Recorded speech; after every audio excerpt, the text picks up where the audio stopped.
The end of time.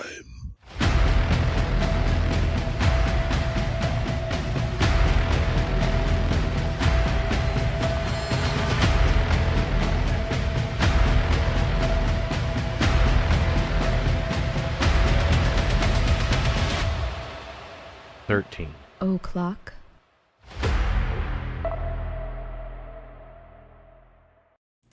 Hey everybody, what's going on? It's Wednesday night, and it's our regular ass show. Well, as regular as any of our shows are. Not very. Alright, so we're not doing true crime tonight, obviously. What won the vote by quite a large margin was good old Uri Geller. I've always said Uri Geller, but that's not right. It's actually Uri. Yeah, they wouldn't say that in America at that time. They called him Uri. Well, I did watch. Was a kid, I was with. I did watch a couple of old TV appearances with him, and a few people did actually pronounce it correctly. Some people did, yeah, Uri, yeah. It's But I remember the America at that time did not bend to foreign influences. Your name was pronounced exactly the way it was spelled. And to an American, we're that would just be gonna Uri, call you Uri. Jim. Started How about with the that? U, yeah, Uri. Uri, yeah, sounds better. Uri, that sounds like something. It sounds like a noise a woman gives when she's giving birth. Uri, Uri. And I can do it here. How many women have you heard give birth? I'm just making shit up. This is a show. I'm sitting there going, This is a show. that seems Uri, weirdly Uri. specific. Yeah. Uri. This guy, I mean, if you grew up in the 70s and 80s, this bitch was everywhere. It's like it's hard to overstate how famous the guy was, which seems ridiculous in hindsight because even if he was really psychic, which he's not, allegedly, because I don't really think anybody is to any great degree. But it's like, even if you were, it's like, what? It seems kind of lame to just go on TV and, like, bend spoons and shit. Yeah. It's like, I feel like if you had legit psychic powers, you would be doing way cooler shit than that. Look.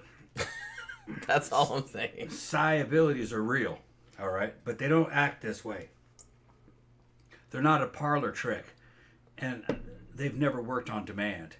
The military's tried to fucking harness it, and the government... Well, he got studied by a couple of groups, too. Yeah. And they were kind of fooled for a little while. Yeah. They've tried to harness it and try to weaponize it. You can't do it. You're never going to beat the power of a fucking surveillance satellite. Yeah. Okay? Yeah, it's just not...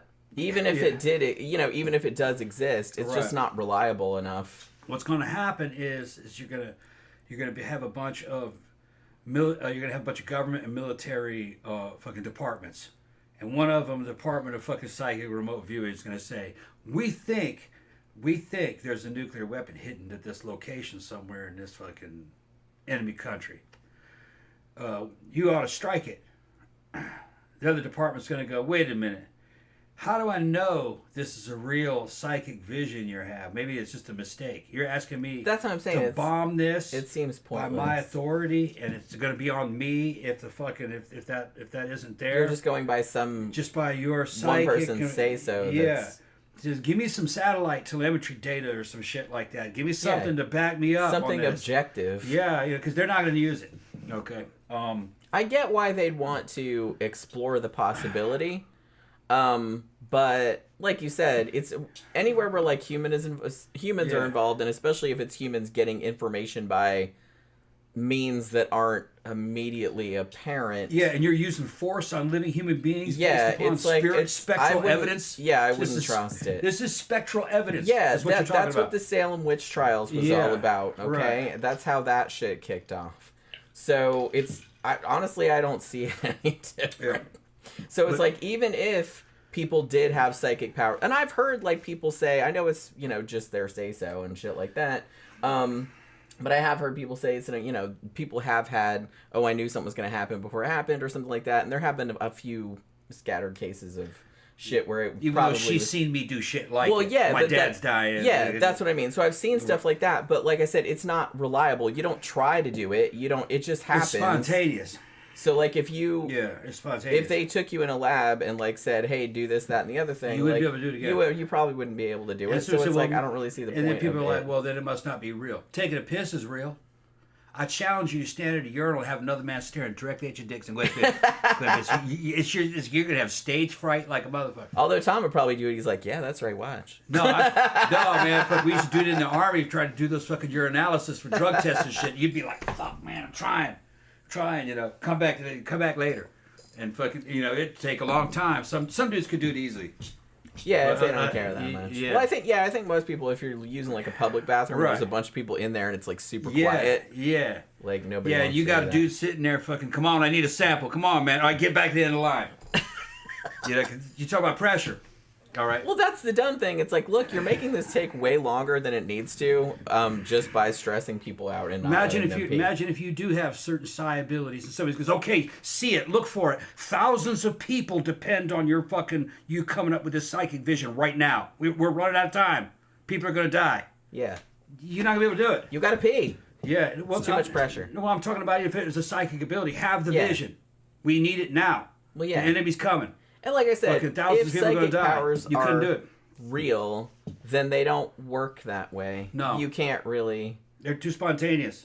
So that's why anybody that goes on TV or goes on the book circuit or whatever, saying that they can legit find missing people or solve crimes or tell you what your dead relatives wanted to, like, where the treasure's hidden or whatever, anybody that's making a living doing that is full of shit. Almost by definition. But in the infantry, they've noticed over the years that some guys can predict when they're walking into an ambush at a better than other people. They've even tested it. And they've tested it by having a guy watch a video of a camera going through a place. Most of the places don't have any actors hiding. Other places have dudes hiding behind the bushes that jump out. And they've been able to detect with more than a 50% accuracy, with pretty good accuracy. Some guys could come up with, yeah, that's an ambush. And evidently, and it's professionals trying to fool other professionals. So some dudes have feelings for it. Kind of like out of fucking Star Wars. I got a bad feeling about this. There are some dudes that were noticed in combat that could do it. They tried to figure out whether or not they were just picking up cues from the environment. And it might have been a subconscious, which it could be that. Yeah. They're just like maybe a lot more observant. But they were never really... Maybe their hearing was better. Maybe their eyesight was better. Well, maybe they're like not a there. Lot of things. Right. The actual test was they were watching a video of a camera going through. And some of them had military guys dressed, reenacting an ambush. And some guys could predict it with very good accuracy, and a lot of guys couldn't. And they never really could nail it down. Why? Were some guys just really good at picking up at visual cues at a subconscious level? Were they? And the guys were saying, "Well, no, I just felt it. It just looked wrong.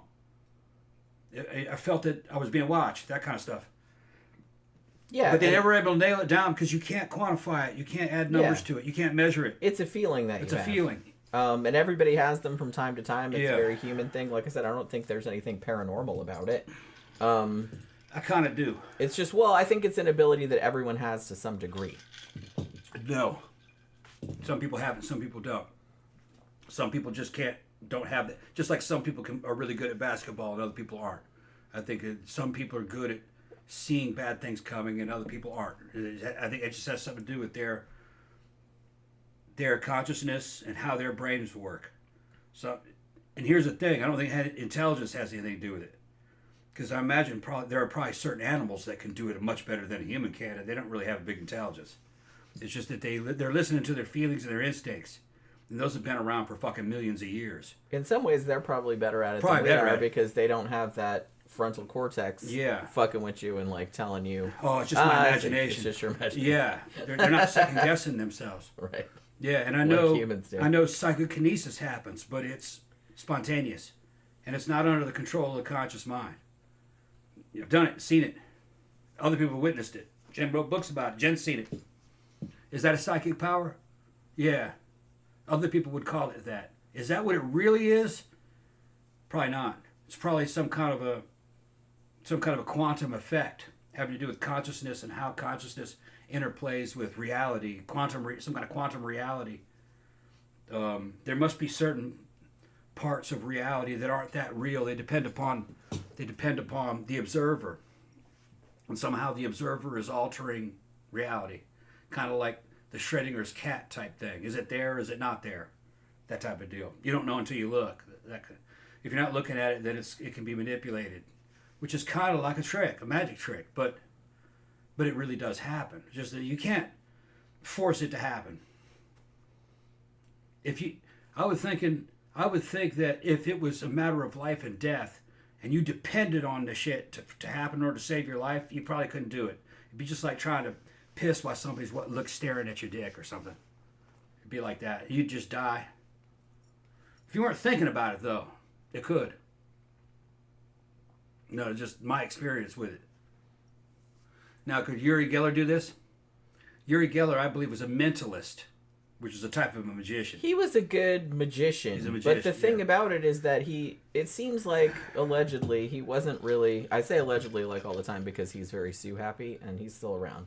So, you know what I mean? So, don't sue me.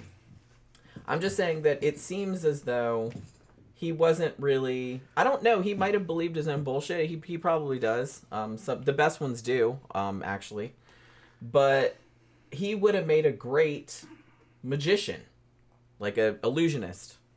But he took the other route, You said it was psychic we're abilities. saying that it was psychic abilities. Even though, as far as I'm aware, every single thing that he did could be replicated by any decent magician. Yeah. I wasn't there, and I want to get sued. I think he was a mentalist, and a mentalist is a type of magician that uses deception. Yeah. And but they're not being dishonest about it. Yeah. They're saying it's a trick. They're using mental, like I've seen mentalists do all kind. A mentalist did shit to me over the fucking television. Yeah, they do Like that. trying to get you to guess what's behind the fucking underneath the fucking towel. Yeah. And before you unlash the tail, you go, "That's a bicycle." Yeah. And it's sure enough, it's a bicycle. It's because he said a bunch of shit. Yeah. I know how it rhymed with works. bicycle. He suggested a bunch of things. And the he ones said too, bicycle. like sometimes they'll go on TV and they'll like, they'll ask you to do a number. Yeah. And like they'll guess, like they don't get everybody right, but most people are like, oh my god, that was the number that I picked. There's a way they do that too. They like kind of like narrow it down. They know psychologically what's the most common range of numbers that people pick and shit like that. Like they're really, really good at that. They had one British guy could go up and he had a lotto ticket that was the number it was wrong, and that horse didn't win. But he could go up there and he smacked the table and said, "This is the winning ticket." He said it in a certain way where more than half the time they paid him. Was that Darren? Was that Darren Brown? I don't remember what his name was. More than half the time they paid him, and he goes, "That wasn't the winning ticket." Yeah. But he said it with such conviction, and he slapped the table when he put the fucking thing down. Yeah. Which kind of jars somebody out of their thinking patterns. Yeah. And they can't remember what they were doing, and they're confused just for a second. Yeah. And because he was so convinced in the way that he said, okay, that must be a winning ticket. Yeah. And that'll work. I mean, it doesn't work all the time. No. But generally, people that do that kind of stuff, like Darren Brown, and actually, if you haven't seen Darren Brown, like there's a bunch of YouTube shit of him, and he explains how a lot of this stuff is done, and he's really, really good at the shit. Yeah. That's probably the same guy. Yeah, it's mentalism, and Yeah. okay, but put it in another context. That's pretty much what you saw in Star Wars with the Jedi mind trick.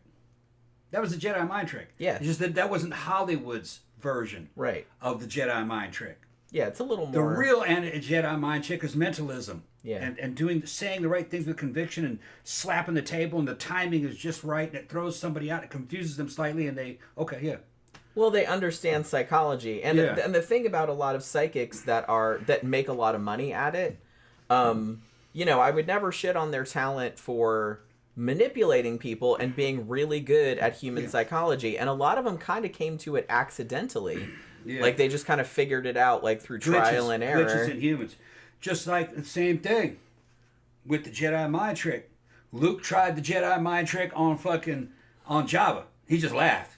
He said, Jedi mind trick don't work on me, boy. Only money. Yeah. Because a very grounded, central, very grounded, self-centered person who's very materialistic just can't be tricked that way. They're going to go, no, that's not money. Yeah. You know? That's what their example, you know. Is that psychic abilities? No. No. But not, it is not in the sense that most people would call it. But it's mentalism versus mentalism.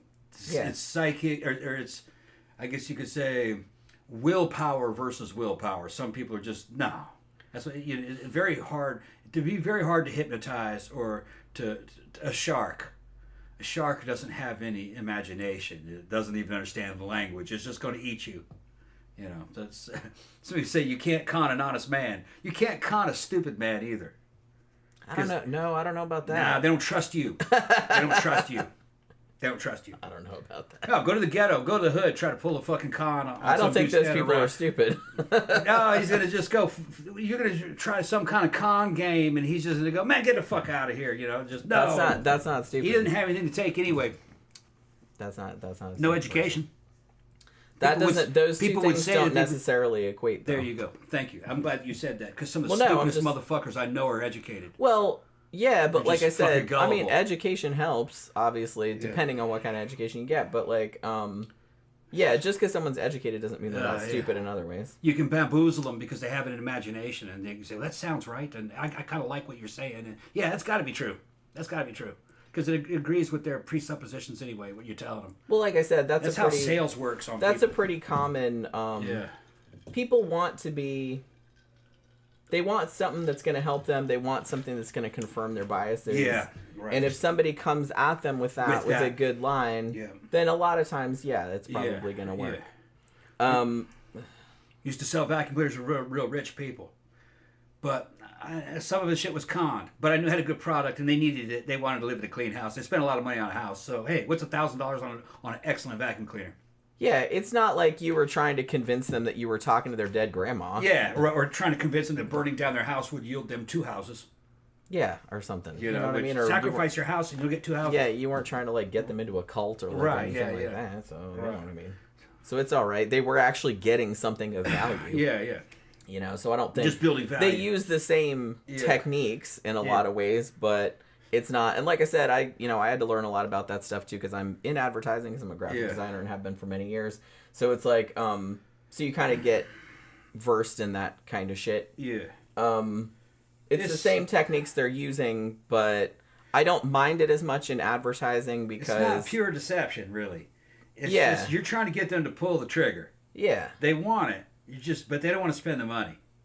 Yeah, So you're not really making anybody do what they don't want to do. Right. They want it, but they don't want to spend the money. Right. That's what it is. That's all it is. So you're trying to get them like to I said, pull they the are trigger. getting something out of it. It's not like Right. I said, it's not like some some fucking religious bullshit where it's just kind of like, hey, give me all this money, you're going to heaven, which which is not going to happen. So I think Uri Geller, from my memory, if Jen has dug up anything else new, I think he was a magician and a mentalist. Yeah, I mean, and like I said, he seemed really good at that. Yeah. But that's what he was, and I think that maybe because he got famous in this, late 60s, early 70s, which was like a big, it was really popular in the zeitgeist to be like into paranormal shit and like UFOs and psychics, and that was like really coming into like mainstream attention. And I think he really just hit that wave like right at the right time.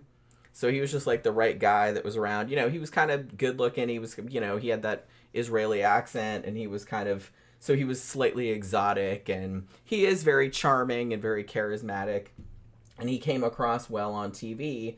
So I think he just kind of, he was in the right place at the right time, for sure. Grandpa's coming to Lakeland. She meet us at Mannequins? Yeah, I was going to answer that a long time ago. Yeah. Depends on what day that is. Whatever day it is. I would suggest Abyss, but if you're here on a Saturday, I would probably go to the Trap, to Barbarella. Abyss is on Fridays. It's like once a month. We actually went to Mannequins last Saturday, and we had a really good time. You know what I mean? Even though there was some douchebags there, but it wasn't too bad. You know what I mean? And he played like the music he played that night was killer. Like it was good like all night. Although I really hate like fucking, man, I really hate, normies are the worst for this. Like they'll go out in the middle of the dance floor and then they just stand there. They just stand there. Like a couple of them I was just like, move. Like why the fuck are you just standing in the middle? Everyone's clearly dancing and you're just in the way. So, you have to like elbow them and shit. High Desert says, I love paranormal stuff. I think Uri Geller is a faker, though. Yeah, me too. And Elizabeth Jack said, I grew up in the 90s, and I only knew him because he sued Pokemon. Yeah, he kind of sues, much like Scientology, actually. He kind of sues a source of income for him now. Everybody that... I didn't even know he was still around. Yeah. But he is. He's, like, reinvented himself many times. I guess he was on, like, a lot of reality TV and shit like that, like in the 90s and 2000s, which I'll get into. And, now he kind of went less in a, spoon bending, watch stopping direction, because that's pretty old hat at this stage, but he kind of went in a more like positive life coach type of way, like, and kind of avoided making too many concrete like psychic paranormal stuff like that, just to keep himself out of trouble. However, I will say that he did get involved. He, as recently as this year, he has been calling himself, as far as I know he calls himself this, like a geopolitical advisor or something. And he says he's part of some secret military psychic group in Israel that's doing some shit. Yeah. And I'm just like... Yeah, he's trying to say he's with Israel's version of, what was that, Project Stargate? Which was I get the gist. I think that's kind of what he's saying. Which, like I said, he very possibly could be, but I mean, it just seems like that's kind of the claims he's making. There was a Project Stargate. That's a real thing. Some of the things sound plausible, but that project started going sideways when they started bringing in tarot cards and fucking weird shit. There's a great movie about that's funny called The Men Who Stare at Goats. Yeah, which is a great flick. Loved it. Yeah, even though it was wacky, but that's kind of what it became. Which I wouldn't mind seeing that again. Fun. We reviewed it a while back, and it's very entertaining. Yeah, it's very entertaining.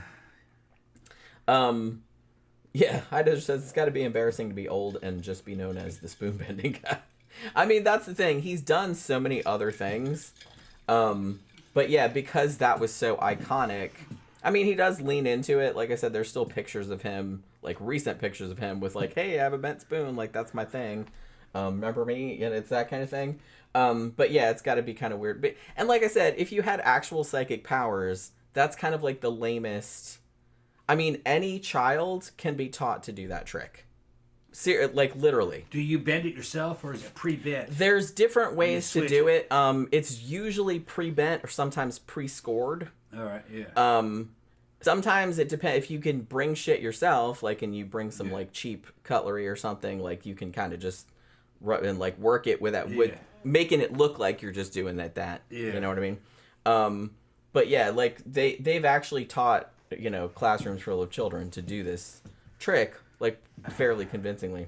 So the fact that he got really famous doing that is kind of funny. That's kind of the thing that he's still associated with, even though he did a bunch of other shit. Like he did a bunch of the kind of remote viewing, like drawings and stuff. Like he did a lot of that kind of stuff, and he supposedly could start and stop watches and clocks and all that other kind of stuff. So they did, but like I said, pretty much as far as I know, like all the things he did have been replicated many times by other magicians.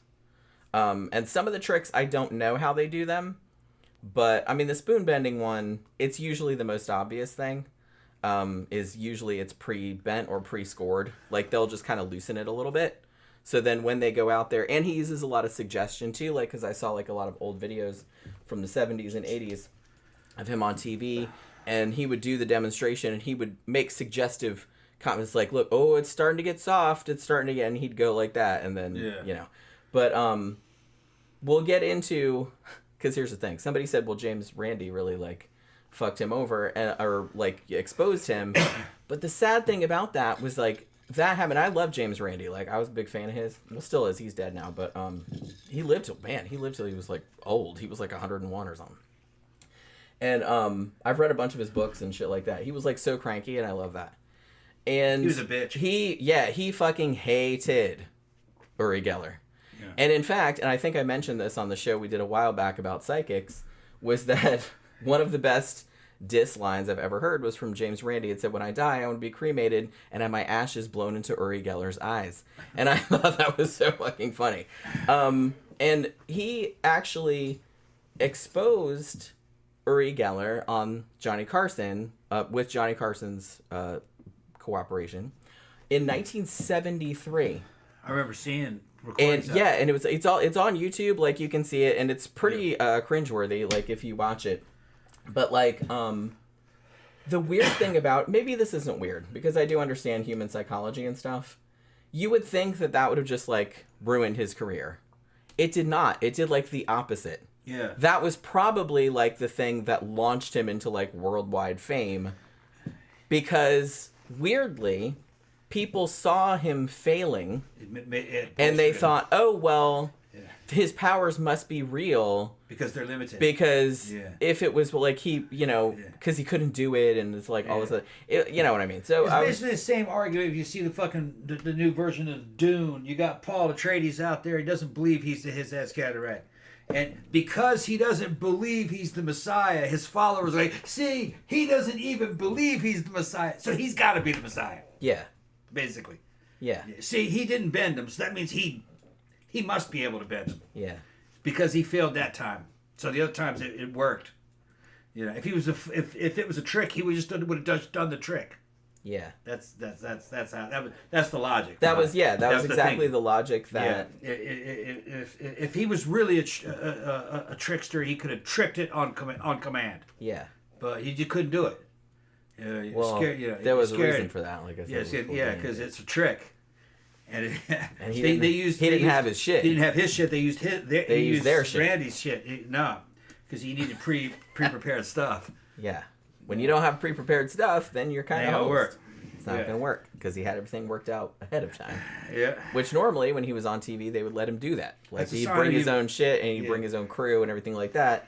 But when he was on The Tonight Show, Johnny Carson, who also was a skeptic and also used to do magic, he asked James Randi, "Hey, I'm having Uri Geller on. What should I do? I want to do a demonstration. Like, what do you advise?" And James Randi said, "Don't let him bring his own shit, like his own, things to do. His own spoons. Don't let him bring his own crew. Like, don't let anybody of his people like touch any of your shit. Like, keep it, and then we'll see what happens." Yeah. And the inevitable happened when he couldn't do anything. Yeah, that's not a sign of him being a psychic. That's a sign of him being a magician. Because a magician has to have all that shit preloaded and ready to go. Yeah, and he had to back out of it. I'm just not feeling it. I don't feel strong. I don't feel strong right now. I don't think I'll be able to do it. It was really embarrassing. Yeah. I got secondhand embarrassment. I don't even really like the guy particularly, but because I think he's a fraud. But well, I've said before, Carson was a fucking class act. He was, yeah. And he fucking hated a lot of people in Hollywood because they were bad people. He didn't say anything about it in public, but he just wouldn't have him back on. And a lot of his opinions got recorded. His friends fucking would say things, but he probably didn't like the fact that Geller was claiming to be a psychic. Yeah. And not a magician. Yeah, no one has he didn't call him bullshit on magicians. He loved magicians. No one has a beef with magicians. Yeah. Because they're doing the same kind of shit that psychics do, but they're saying, "Hey, it's fake." Yeah. I'm not claiming I'm a psychic. Yeah, and what would they're like, it's a trick. What Randy would have done is he would have went, "Johnny, this guy's running around doing magic like a magician, and he's saying he's doing it by the power of his mind, and this is going to get people to believe in hokey psychic abilities." Exactly. And he's gonna have a whole cult behind him. Yeah. Worshiping him like a god, and you can't have that. He goes, just like back in Houdini's day, these people run around making money saying they're talking to your dead relatives. You got to put an end to it. Yeah, it's exploitative. I guarantee you, fucking Johnny was like, yeah, you can't really have that. Yeah, that's fucked up. Magic, that's okay. But yeah, because everybody knows. Right. Everybody knows it's page. an illusion. Everyone knows it's fake. You don't know how it's done, ideally. That's the magic. But you like being fooled, but you're being fooled. Yeah. You don't think that's real. Yeah, illusionists and magicians, man. They're the whole thing is that you can't catch them. Yeah. And that's what you like about it. Because, man, I've seen some fucking illusionist, mentalist, stuff like that do some shit, and I try to figure out, I consider myself a pretty smart person. And so I'm sitting there going, how the fuck could they possibly do? I know it's a trick. Mm-hmm. I'm just trying to figure out how it's done. Yeah. Like, I know how they do some tricks, just through research and various things like that. But I've seen some magicians do some tricks that I couldn't figure out how they did them. But I know it's a trick. I don't think they have real magic powers. Yeah, and they don't claim it's real. And they never do. Like I said, it's honest. It's honest tomfoolery. Right. So I think that's why a lot of magicians in particular get pissed off at self-proclaimed psychics because they're going around doing the same shit that magicians do, but claiming that it's supernatural, and they're, scamming people out of money by saying, hey, I can tell your future, I can talk to your dead relatives, or whatever the fuck. Which is, like I said, pretty shitty. That's why I like mentalists, because mentalists they're saying that this is what I'm doing is a trick, but it's not a magic trick. It's working on the glitches inside the human mind. Yeah. To get people to do things or to see things that aren't there. Yeah. Aaron Walsh says, here in the UK, we asked for a pint of Uri Geller / Stella mind-bending beer. Oh, that's pretty funny. Haida says, wasn't Randy the model for that skeptic guy in Late Night with the Devil? Yes, indeed, he was. I liked it. He was an exaggerated version for sure. But it's funny, the first time I saw Late Night with the Devil in the theater, I was like, that's James Randi. That's supposed to be James Randi. Like I said, they made him a lot douchier and a lot more condescending than he was in real life. But he actually wrote a book about Uri Geller, among many other things. He wrote lots of books, but he did write one about Uri Geller. And they had kind of a long feud. Actually, I think Geller sued him, but more than once. He lost, as far as I remember. But yeah, because I must admit though, I liked Geller better than James Randi. James Randi was a bitch. People don't like. You kind of want to believe that maybe this shit's going on, and he comes and spoils the whole fun. but I understand why he did it. But like I said, I think that's why I admire people like that more, because it takes a lot of balls to like go out there and know that people are going to hate you. Yeah, and then Randy would be on some stuff that would have, stories about ghosts and shit like that, and poltergeists that people saw, and he would just poo-poo it. But he wasn't there, you know what I mean? So, yeah, okay. Maybe that didn't happen, maybe it did, but some shit that I hear, you guys know, we've covered paranormal cases in the past. Some of them I think are more credible than others. Some of them I'm pretty convinced of, but I don't think everything in that case happened, because no case is perfect. Every good case is also tainted with witnesses that claim to see things that they didn't see. You can't ever just take a person's word for it. Yeah, so usually a single case might have 6 or 7 witnesses. Some of them might be lying. Some of them might have invented parts. Even some of the UFO shit, like the Rendlesham Forest case. The big fucking draw to that fucking case was when I forgot his name. The one guy went down there and he said he fucking saw the little craft and touched it and the little symbols on it, and then it left. That's what everybody remembers about that case. The thing is that he's the only one that says that. There was a guy with him, and he refused. He says, "I didn't see that," and he refuses to go on any of the shows. Yeah. The rest of the witnesses just saw lights in the sky. Yeah, which is a lot less impressive. Yeah, and that there may have been radar signatures, and Captain Holt or Colonel Holt, or maybe you say Captain or Colonel, saw a red sphere going out near a fucking farmhouse, and it was sparking and it looked like it was dripping lava, and it vanished. He didn't know what it was. So the most credible, and that was with a group of guys, and they're recording it.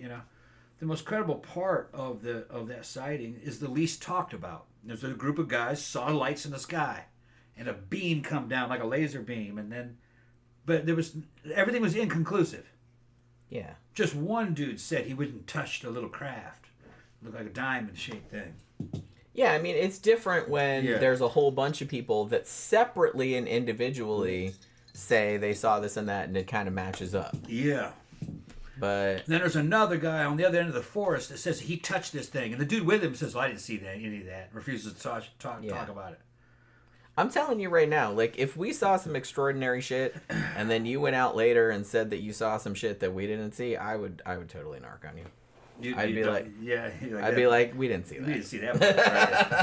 Right? Yeah, the guy didn't see that. We didn't see that. Yeah, the best part, there only one guy said that. It's right. Yeah, nah. It was lights in the sky. So it's a lot less impressive when you look at it from that. And the thing about it is that I wrote about a lot of paranormal cases and things. And when you kind of drill down into the details, most of them, 99% of them, are way less impressive than they sound on like paranormal blogs and stuff. Right. Because it's like the real sensational stuff has been repeated over and over, like, by believers, because that's what they want to believe. But when you drill down to like what the people originally said or whatever, it never sounds impressive. It's far less impressive as it sounds later. It's like a game of telephone, Right. So it's kind of the same thing. That's why you can't really. It's really hard to quantify this type of phenomena, I guess, because it's most of it is just word of mouth, like what people saw, and sometimes people imagine stuff, sometimes people bullshit, sometimes people's memories change over time. Sometimes they get a book deal and so they exaggerate some shit, and then that becomes kind of canon, and then people run with that. You know what I mean? So you can't really take anything at face value like that. That's why it's so hard to prove this kind of crap. Okay. CB says, Tom and Jenny, I just want to say thank you. I have really bad arachnophobia, and a spider the size of the palm of my hand ran across the bedroom floor, and your voices help came me to life. The slight, I don't know what that means. My girlfriend came running when she heard a bitch screaming. That bitch was me. Yeah, I hate them things. I like spiders. I hate cockroaches can fuck right off. Yeah, but I don't mind spiders, actually. No, I don't like them at all. Oracle says Johnny Carson was himself a magician, if I remember correctly. Yes, he had done some magic in his youth. That's why he was friends with a lot of magicians, and that's why he specifically asked James Randi. I don't think they were like, hey, let's fuck over Uri Geller. That's kind of how Uri Geller painted it later. Like, he got ambushed. I think that was the word he used. But I think Johnny Carson was just interested to see what would happen. Yeah. I'm good. So he asked James Randi, he's like, what should I do? Yeah. And Randi said, don't let him bring his own shit. Like, don't. So they just like laid out a bunch of stuff and said, hey, make some shit move. And he was like, uh-oh. You could tell from his face, like, immediately, as soon as he saw the shit on the table, he was like, oh, I'm fucked. Yeah, well, that was probably Carson's story. And, I mean, maybe that's the way it happened. Probably more like Geller knew that fucking... that Randi knew that Geller was going to be on fucking the show. Well, yeah. As far as I know, Carson told him and asked him. This was fairly early on in Geller's career. This was like early 70s. How much of it was that way around? Is that it was early 70s. Randi heard that Geller was going to be on that show, and he contacted fucking Carson and said, "Man, that dude, what he's doing is not right. You're a magician. I'm a magician. You know about what he's doing. He's deceiving the people too much." Yeah. And then what should I do about it? Okay, just don't let him do so. We'll see if he's real, but I'm guaranteed he's not real. And well, fucking Carson, probably being a magician, probably had heard some stuff, maybe seen his act, and didn't know how it was done, and maybe he thought that it maybe was real. I mean, he seemed to fool some scientists for a little while. And then, there was probably a lot of hubbub about him, you know what I mean? So Randi says, no, fucking, don't let him bring his own stuff. Make him use your stuff. If he's a psychic, he won't care. I mean, I've seen videos of James Randi personally bending spoons, bending a metal bar with his hand without touching it. Like, I've seen him do that, and he's like, it's a trick. Like, I'm just showing you how.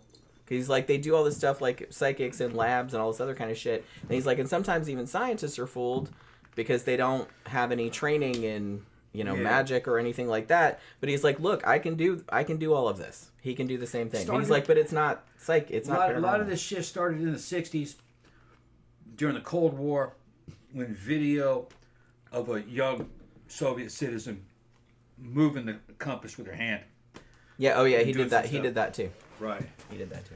And they saw that here in the West, and the intelligence agencies were kind of like, fuck, man, they must be working on psychic stuff. Maybe we should look into it.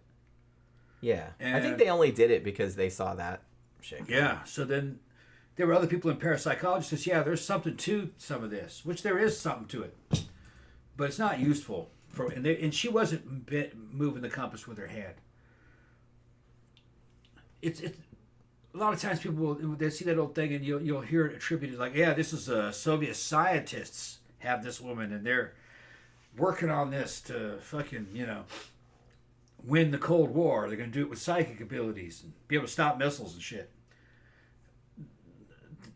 Nothing could be further than the truth. That woman was on Soviet television, but that was like on cable access channel. That was like a local thing. Yeah. And it was somebody who was interested in psychic phenomena, had a little like local program where they were talking about that shit, showing that kind of shit. And he believed what he saw, but it was a magic trick. He just... Yeah. That woman was doing a magic Honestly, trick. shit like that, like, and you see a lot of psychics and stuff like that, like, doing that stuff where they were like, ooh, and they're, like, moving the stuff on the table.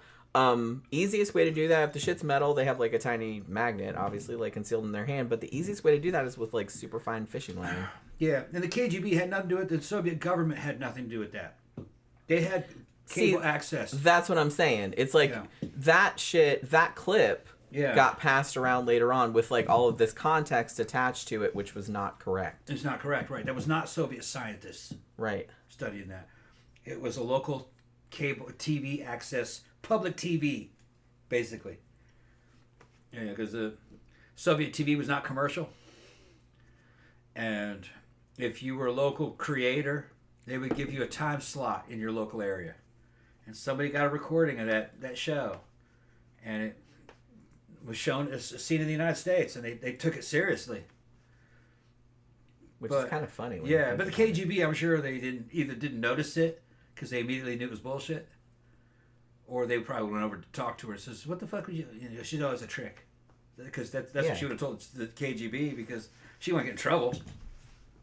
It had nothing to do with the Soviet government or the KGB. Yeah, even though I still see that video posted on Paranormal. Yeah, of her doing that, moving the compass. They were saying that. she could even stop the heart of a mouse from, stop a mouse's heart. That's not shown in any video, and that might have been a claim associated with it. But that claim probably came from the United States. Somebody in the United States probably See, that's what I mean. It's like, and that's why it's so hard to quantify this kind of shit, because people who want to believe it will add all kind of embellishments, and over time those embellishments get repeated and repeated, and the more they get repeated, people keep citing it. Yeah. And the more it gets repeated, it seems like it's true because it's being repeated everywhere, but everyone's just referring back to one bullshitter that came up with that. I was watching a YouTube show about those mysterious airships sighted all over the United States in the 1800s, and I fell for that shit too. The newspaper report says 187 people saw it on this date at this place. And over here, this scientist said this and this about it. It's an airship. We don't straight.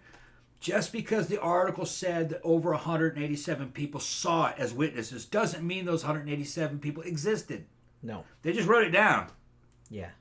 They just heard it from somebody else. Yeah. Over 1,000 people saw it. Oh, they did? Oh, over 1,000 people saw it. Hey, journalists got deadlines, baby. Yeah. Like if they got to get a story from someplace else, is like, what's going on? Let's pull that off the fucking wire. Yeah, that sounds good. Yeah, the number one thing that a newspapers wanted to do was sell copies. Yeah. And in the late as long as newspapers have existed, that's what they're trying to sell copies. And they had people were working on airships. They had balloons and beginnings of Zeppelins they were trying to make in the late 1800s. So everybody knew that shit was coming. Yeah. And they were so antsy, they were going like, we saw one. Somebody made it. It flew over. It had lights on it. But it was just to get you to buy the paper. And it was, one paper would print some shit like that. And then fucking a week later, another paper would print that same kind of story. But it would be a different context. And they always leave out the fucking crazy shit from the thing. Yes, and the airship went overhead, stopped. A ladder fell from the sky, and a man climbed down with a tea kettle and asked for some coffee. And then went right back, and then he left. And they headed towards Sarasota. Wouldn't that be fucking funny if an alien just landed in your yard and said, "Hey, you got any sugar? Like, I'm out." Yeah. trying to make some Sanka in here. Well, they're never claimed as being alien. They're always talked about an airship. They could hear men in them working and voices and shit ringing out from a huge airship that was floating in the sky. Shining lights, and you could hear them fucking working, beating metal over forges and shit. So, they're never claimed to be extraterrestrial. But modern people read it, and they're thinking they must be talking about UFO. No. Yeah. Totally false shit written up in the paper. Because Well, they lied a lot. More than now. Like, people talk about now, but it's just like back then they would just fabricate stories out of whole cloth. They said they were digging a damn train tunnel and a stalactite fell from the ceiling, and it turned out it was a fucking pterodactyl. Because it was like cutthroat back then. Yeah, like, so bigger cities had like 5-6 competing newspapers, and it's like if you didn't have a good fucking story that day, you better fucking make one up. Yeah. So you could sell more copies than the other guy. The newspaper never had anything about it was nothing to do with news. It was about selling copies. 100%. Yeah, I mean, that's kind of all it was for. Yeah, it was all it was for. So, you know, I read a couple, I can't remember the name of the book that I read. There was a great fucking book about it that was about like the early days of newspapers and about all the competition and stuff. And it was like really, really fun. Like, it was a good read, but I can't And it was the medium of the day. Everybody knew that it was bullshit. A lot of people knew it was bullshit. Because they would run competing fucking fantastical lies. Yeah. But they're trying to sell fucking papers. papers. They just want the, Yeah, and there would be like 4 or 5 newspapers. Like, everything was like the Weekly World News. Yep, and there'd be 4 or 5 of those What's newspapers Bat Boy up to in the today? same city, and they'd all be telling different lies or playing off of each other's lies. And everybody reading would just be laughing. They didn't even take that shit seriously. It was not like the modern day where the news was serious. It wasn't serious at all. It was kind of like fucking being on a discussion group or on a web Well, page. they didn't have TV. They didn't have TV, or they the didn't have internet or internet. nothing. That was like their main entertainment. That was entertainment. Yeah, and Oracle says, remember also that many newspapers used to have morning and evening editions. Yeah, so they put 2 out. Yep. So there was a lot of newspapers out there. Because like I said, that was the main media. entertainment. That was the main media. Yeah, and then radio took over. And then the Phantom Nose and fucking Flash Gordon and Buck Rogers and all these fucking radio programs. And so it opened up. Now you could have sci-fi. You couldn't have... These airship fucking stories were science fiction of the day. Yeah. Presented as something that happened. I just said I went to see Penn and Teller in Vegas, and I was amazed. Yeah, my sister saw them and said they were fucking incredible. I love Penn and Teller. Like, I've seen I didn't know they had another show called Fool Us, but I've seen every episode of Bullshit. I even have them on DVD because that's how much of a nerd I am. That was a great fucking show. I wish the only thing I wish about Penn and Teller's Bullshit is that it had been longer. Like, I wish the format had been longer. I think it was done for Showtime, I think. Because I think the shows were only like half an hour, 40 minutes. And it's like, I wish they could have gone more in depth. But I understand they were trying to make like an accessible show, like just for people that were new to skepticism, I guess. And they were just trying to do like an introduction sort of thing. But man, they did, how many seasons did they do? I think it was 3 or 4 seasons, but it was super, super fun. They did like a lot of really good shows. Who was the guy, that one magician? I remember my mother and all her friends actually thought that one magician back in the early 80s, late 70s, that he was actually doing that. They thought he was sexy. David Copperfield? David Copperfield. Yeah. That's got to be real. He was in that horror movie. He was in Terror Train. Terror Train. Yeah. I was going to say that. Yeah. But no, I remember young women of that era thinking that, that guy made an elephant disappear. Yeah, that's got to be true. Was he the one that made the Empire State Building disappear? Yeah, I think that was him, wasn't it? I think so, yeah. I mean, I know how they did that trick. I'm not going to say, but I know how they did it. But, yeah, they had the camera angles and shit. Yeah, it's a pretty, I mean, it's much easier to do magic tricks on TV. On TV, yeah. Because... Yeah, just ask that one motherfucker to get, fucking, the dude that gets run over by the damn fucking... And he was a special effects artist. What was that guy? He's on cable. He'd run himself over with a fucking steamroller. Chris Angel. Oh, yeah. Chris Angel, all that fucking bullshit magic. Yeah. It's easy to do on television. It's easy to do on TV because you can edit, you can have different angles, you can do special effects. Special effects. Much harder to do in real life. All that shit was special effects. But yeah, it looks cool on TV. But see, that's the thing. He's not claiming to have magical powers. Mm. He says he's a magician. He's an illusionist. And like I said, that's fine. That's fine. I don't have a problem with deceiving people over TV if you're not trying to deceive people like in real life, like you're saying that you really have magic. There's that one guy that I like. His name David Blaine, I think. Yeah. Is that the guy that fucking put himself in the frozen block?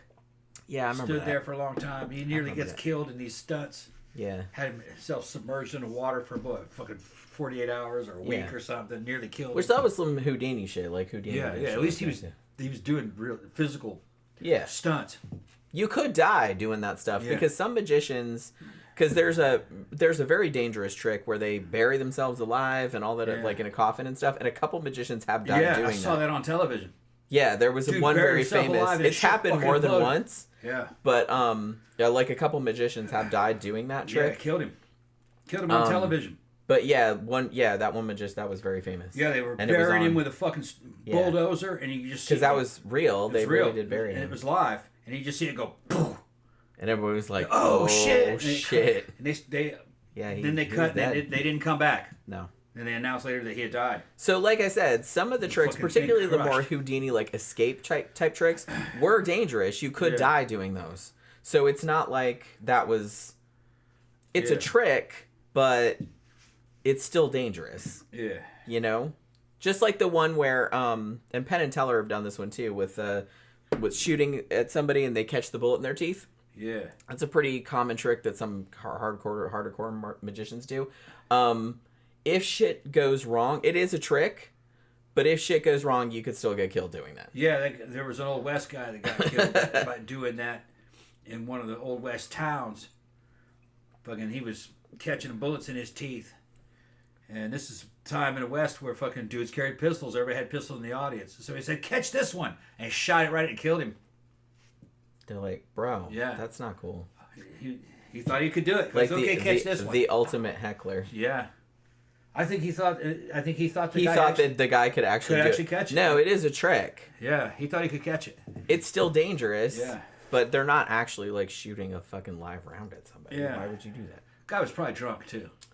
Yeah, he probably thought. Yeah. And see, that's kind of the danger of doing that kind of crap. Yeah, you want to do that in the Old West.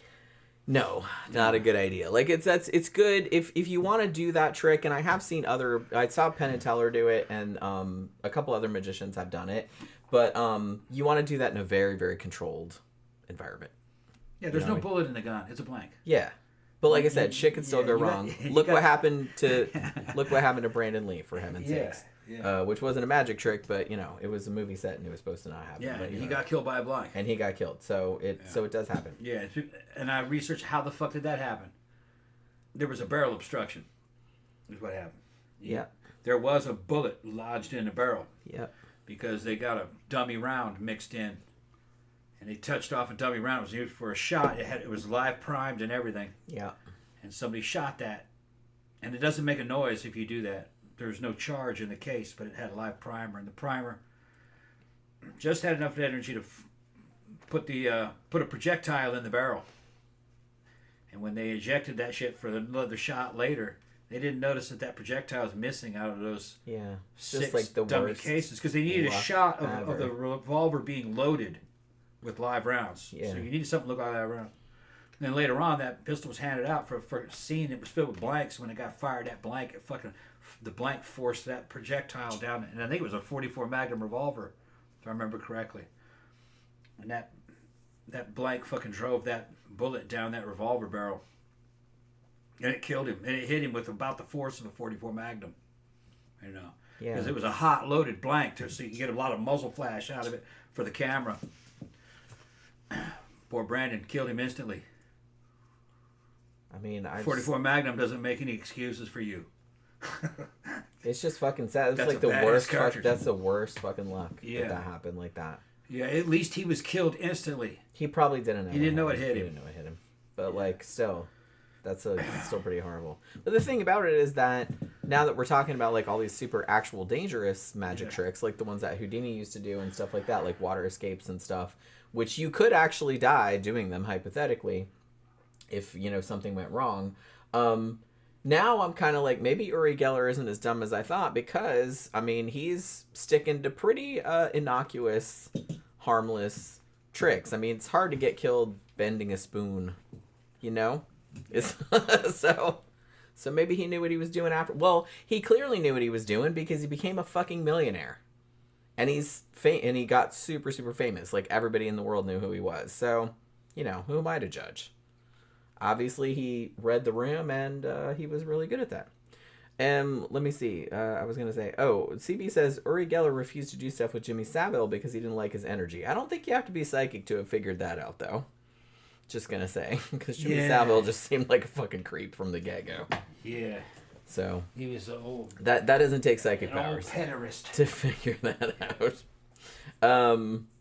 Yeah, and CB says, Uri Geller is one of a handful of celebrities from the 70s that haven't proven to be child molesters. Yeah, it's kind of alarming how common that is. You know, but I guess they're still young, so maybe we'll find something out. But probably not. We would have found it out by now if that was true. But yeah, it is like alarmingly common. I guess because it really, honestly, I feel like having lived through all of that time, I kind of feel like it wasn't really taken all that seriously until pretty recently, that kind of stuff. Like, people were like, yeah, that's bad, but it's like, I don't think they made a big deal about it, which is really kind of horrifying. But yeah, so that might have been why it was so prevalent. I mean, it's still prevalent, it's just that people know better nowadays. I remember seeing an old fucking greatest hits of British people trying to ask Jimmy Savile why is he single, and he was trying to sidestep that shit. Yeah, I remember that. We did a show about that motherfucker. I could tell those people asking him those questions knew he's up to no good. I kind of feel like it was an open secret. Yeah, they knew what he was doing. It was one of those kind of things. Yeah. It's like it blows my mind a little bit. I know this is off topic. What else is new? But it's just kind of like how somebody that clearly creepy, they just get given a pass. Like, maybe that's part of the strategy. Like, maybe if I'm super, super open about the creepiness, everyone will just think that I'm kidding, and they'll just, like, let me get away with it, which seems to be a strategy that does kind of work to some degree. You know what I mean? Because they're like, well, anyone that's that overt about it, they can't be really doing that, or they can't be serious, they must be joking. You know? Maybe it's that. I'm not really sure. But yeah, because he was clearly not a handsome man. He was just fucking creepy. He was always creepy. And everyone said he was creepy. And yet somehow he became like super, super famous. I don't understand how that happens. I don't understand. It's I don't know. So yeah. So as far as we know, Uri Geller, not creepy. Not from anything I've heard, anyway. So, at least he has that going for him. At least. You know, the bar is pretty low, admittedly. He's a normal guy. He's an entertainer. Yeah, he seemed like an okay dude. Like I said, I'm not a fan of people that claim to be psychics and people that make all this money off psychic and shit like that. I don't hate him as much as I hate somebody like fucking Sylvia Brown or somebody like that. Like, fuck her. She's dead now, but hopefully she's roasting in hell. I don't believe in that, but I kind of wish hell existed for that bitch. In the time that Geller was doing this, magic was in, but was even more in was like new age stuff. Yeah, and if you were trying to cross the two together, you'd be a big hit. A big hit, yeah, and that's what I was saying earlier. That's all he was doing. He was not a nefarious guy. No, he was just kind of riding the wave. Yeah, he had crossed two genres successfully. I think what was going on at the time, there was kind of a cultural thing. I mean, the 60s were obviously like a big upheaval. People were kind of throwing off like more traditional, religions and things like that. So people were looking for new meaning. And I think that, and then, like, you know, shit like Watergate and the Vietnam War and all this kind of stuff came along and were like, gave people like distrust in, you know, traditional authorities. And so people were kind of at a loss. Like, they didn't really know who to look to, like, for stability or anything like that. So I think that's why a lot of paranormal shit got, like, super, super huge around this time. From Jen's point of view, she's saying that people were losing... people had lost credibility in traditional authorities. What we're talking about is institutions. But in a way, those were new authorities. People wanted to go back to shit that was even older, which is religion,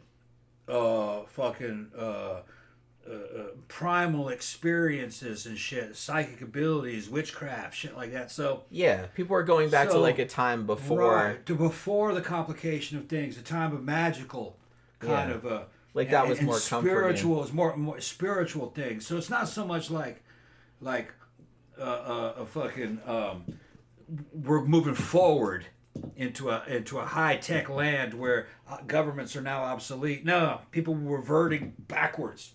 Yeah. To shit that was more primitive and more based, more primal and older. They were trying to seek comfort in that spiritualism. In times of uncertainty, yeah, most people psychologically, this is very common. It's been studied many, many times. People revert to magical thinking. It's more comforting. You feel like you have more control over a life that you feel like you don't have any control over otherwise. If shit sucks, people tend to say new is bad, old is good. Let's go back to the olden days. Very, very That's common. what they're doing. Let's go back to when shit meant something. Let's go back when shit was true. Yeah. Because all this paperwork... Although I will say that, like, pretty much every generation... Like, they all say that. Everybody says that. way.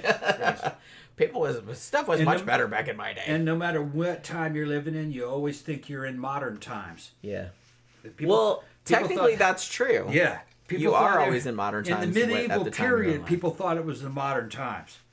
And that it was better a long time ago. And they were talking about Rome. Yeah. And that was... Hey, even they were talking about... They were talking about it was better in olden days. Nowadays, like, it was so much cooler back in the... Even back then, it's nothing new. That's why the every Romans, generation. That's why the Romans idolized the Greeks and the Egyptians, because they had been around even older. Yeah. So Roman citizens who want to really grab on something, because shit sucks, they want to grab on some shit that was true. They're going to go back to ancient Egypt. Yeah. And the pyramids, which was thousands of years before Rome. Yeah. You know, because they knew some shit back then. I mean, look at that shit they built. Oh yeah, they were right. Same thing. Well, the same thing applies nowadays. Why do you think like there's still shows like Ancient Aliens? There's still there's still like a large contingent of the population that believes that kind of stuff. Yeah. Because for that same reason, it's nothing new. It happens every single fucking generation. Yeah. Every generation. Because the thing about it is human life in general is just constant change, constant upheaval, constant. There's periods of stability, there's periods of more upheaval than other times, but it's like human lives are not chill usually. Nothing's stagnant. Nothing stays the same. Yeah, nothing's stagnant. And I think people have a really, really hard time coming to terms with that. I think that people mostly just want, I just want to like chill out and relax and do, which I get it. I want to do that too, but it's just like that never happens ever. Yeah. So the fact that doesn't happen, it just makes people more susceptible to, back in the day when it was like a lot more, back to some golden era or something like, which never existed. Back in the day, it's always legendary. Yeah. Even we were watching the documentary. You see it on was it about Devo? Very enlightening. I love the band. It was on Netflix actually. On Netflix. It's great. It's a lot of fun. Gerald Castle saying, even if you don't like Devo, please watch it. Gerald Castle says in his day back in the 70s, before they even had the band, they were just depressed with people. How they believed that they were trying to go back to like a golden era of America. And he says, and the time that they were talking about was a time that never actually existed. No. It was just something they saw on television in the 50s. Yeah. Because 50s television was propaganda. Totally propaganda. Yeah. I'm not doubting that a few families probably lived like Leave It to Beaver, but that was not the standard. That was the ideal that people were shooting for. Yeah. Back in the 50s. By the time the 70s were rolling around, people were still trying to say, boy, I wish it was like it was back in the 50s. Mom, apple pie, Chevrolet, Leave It to Beaver. It wasn't like that even back then. No. Yeah, life is fucking rough. Always. It was always disorganized and fucking a lot of instability. Like I said, it's rougher sometimes than others, but it's like the more you... And I still... this is so funny that I still remember this. I remember I was at my grandma's house one day, and these two old churchy ladies came to the door. Why did I answer the door? I don't know. I don't think they were Jehovah's Witnesses or Mormons or nothing, but they were just from some weird denomination that had just opened, like not in the neighborhood. And the first thing they said to me when I opened the door, maybe not the first thing, but they were just kind of like, you know, haven't you noticed that like all the world now, wars and famine and stuff like that? And like they're saying all this stuff like, you know, we should do, it's the end times, all this other kind of stuff. That 2,000 years ago. Baby. Yeah, they've always that's been going on thousands of years. Forever. Yeah. Why this time is no different. Just because you live here, that doesn't mean it's special. Yeah. You know what I mean? That's Get like the fuck over yourself. It's like dudes today fantasizing about this trad wife shit. Which I'm not on the left, okay? But I watch a lot of these guys who are on the right, and they want this trad wife back in the days, like in the 50s. It wasn't like that then. No, it wasn't. Fucking even in the 30s, 1800s, women worked. Only rich women didn't work. Most of them had to. They didn't have to. Now I will say, my grandmother, she worked when she was younger. Yeah, when they had she got married. Yeah. And then her husband he worked for NASA, my grandfather, and he did make sufficient money for them to have like an okay house, one car, and they did raise a couple of kids on one salary. But you could do that back then. Yeah, and they usually some people did. Even my grandmother. But it was very working class. I mean, they weren't like they didn't have a mansion or nothing. Even my grandmother on my dad's side in Mississippi. She had a high school education. Okay. Before she was married, she worked as a school teacher and she worked at the department store as a teenager. Yeah, my grandma worked in a candy store. Yeah. She got married, had kids. She raised the kids until they were old enough to where she could go back to work, and she went back to working at a department store. They just did it part-time. Yeah. But then they did back there. Women always worked. And my parents... And Mississippi was traditional as fuck. Yeah. And women have always worked. Always. So they've always worked. Fucking the right wing, the present day right wing trad wife fantasy was only for fucking rich people. You were shooting for that. You weren't gonna get it. No. That was like 1%. You weren't gonna get that. And that's the hilarious thing to me about the trad wife thing is like all these dudes crying about it. It's like they want a trad wife. I'm like, well, do you make trad wife money? Like, do you make enough money to support her and whatever children you have so she doesn't have to work? Bet you don't. And this is what's going to happen. You get a trad wife, it's going to go down the same path that the trad wife path always led to. She be fucking the po' boy. She stayed at home, worked raising kids. Eventually, she became kind of burdensome because you're supporting her. Then eventually you kind of got bored with her. And you start resenting her. Then you started fucking a little bit resenting her. Yep. And then you start getting a fucking side girlfriend. Yep. All right? That's common. What would happen. All right? And then eventually you go, you know what? These kids are grown. I'm going to divorce her. Yeah, and go take my new girlfriend. She's 15 years younger. Yeah. And that was the trad wife pattern. That happened to my grandmother. And who wants that? And I don't want that. Yeah. Now that wasn't my granddad. Yeah. My grandfather died. It was my step grandfather that did that to her. I wasn't related to that bitch. He left her for her best friend who lived across the street. She would go out with that chick looking for the woman he was cheating on her with. It was her the whole time. Yeah. Okay, and I'm going to put some of that on the best friend too because she should have told her. And this was 50s. This was 1950s. That's some bullshit right there. That was 1950s. That was going on in Mississippi. It's bad. Like it's bad enough your man cheating on you, cheating on your best friend, and then your best friend doesn't tell you. Yeah, fuck that. I would go scorched earth. And then your best friend goes out with you looking for the bitch that he's pretending cheating with. He's like, yeah, we can't. We'll find him. We'll find him. Yeah, it was her the whole time. I'd have both of y'all killed. Yeah, for real. So, trad wife isn't what you think it is. It never was. No. No. Like I said, it's all imaginary. Yeah. No one has a perfect fucking life. No, but there was no perfect era. There was nothing. Just fucking deal with what you got, man. You want a wife that's your friend. You could talk to her. She makes money. You make money, and you fucking build shit together. It's cooperative. Because that's the ideal, isn't it? The trad wife thing is actually when you will see that as parasitism. That she's living off of you. Because that's going to come up in every fucking argument, isn't it? Yep. Like every time. Without me, you're nothing. Every time you get mad at I could just leave and you'd be out on the street. Yeah. I guarantee you. And in the society. Well, that's why they want it, because they want power. They don't care about. They want power over someone. No, they haven't thought that far ahead. I don't really think they thought that. I think deep down they want. Every man wants to be needed by his family, his country, his company. I get it. They want it because men have to have a purpose. If they don't have a purpose, because they don't. Well, women are like that. Women are like that too. Right, they had to have some kind of purpose. So being a valuable mate is one of the purposes. So that's all they want. They haven't thought it through. No. A valuable mate is a mate that's in cooperation. I want a motherfucker going to work with me. Right. Exactly. Not against me. It's not resenting me because I don't have no money or some shit like that. It's symbiotic. Yes. Yeah. Ideally. And like I said, the time that they're looking back to, this quote unquote / golden era of the 50s, that was, even if that existed in any great degree, which it did not. Only real rich people. That was a very short lived, and there were very specific economic and social situations that allowed that. It was the end of the throughout the whole of human history. That never happened. That has never happened. Medieval women worked. Yes.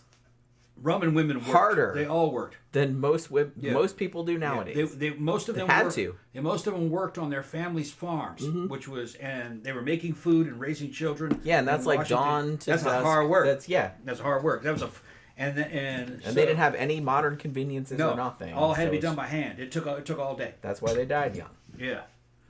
So no, you don't want that. No. You don't want the trad wife situation unless you're making fucking big money. And plus, I kind of feel like a lot of, because I know that there's like a little subset. I don't spend too much time over there, but there is a little subset of trad wife wannabes, like kind of pick me chicks that are kind of like that, hoping to find that situation.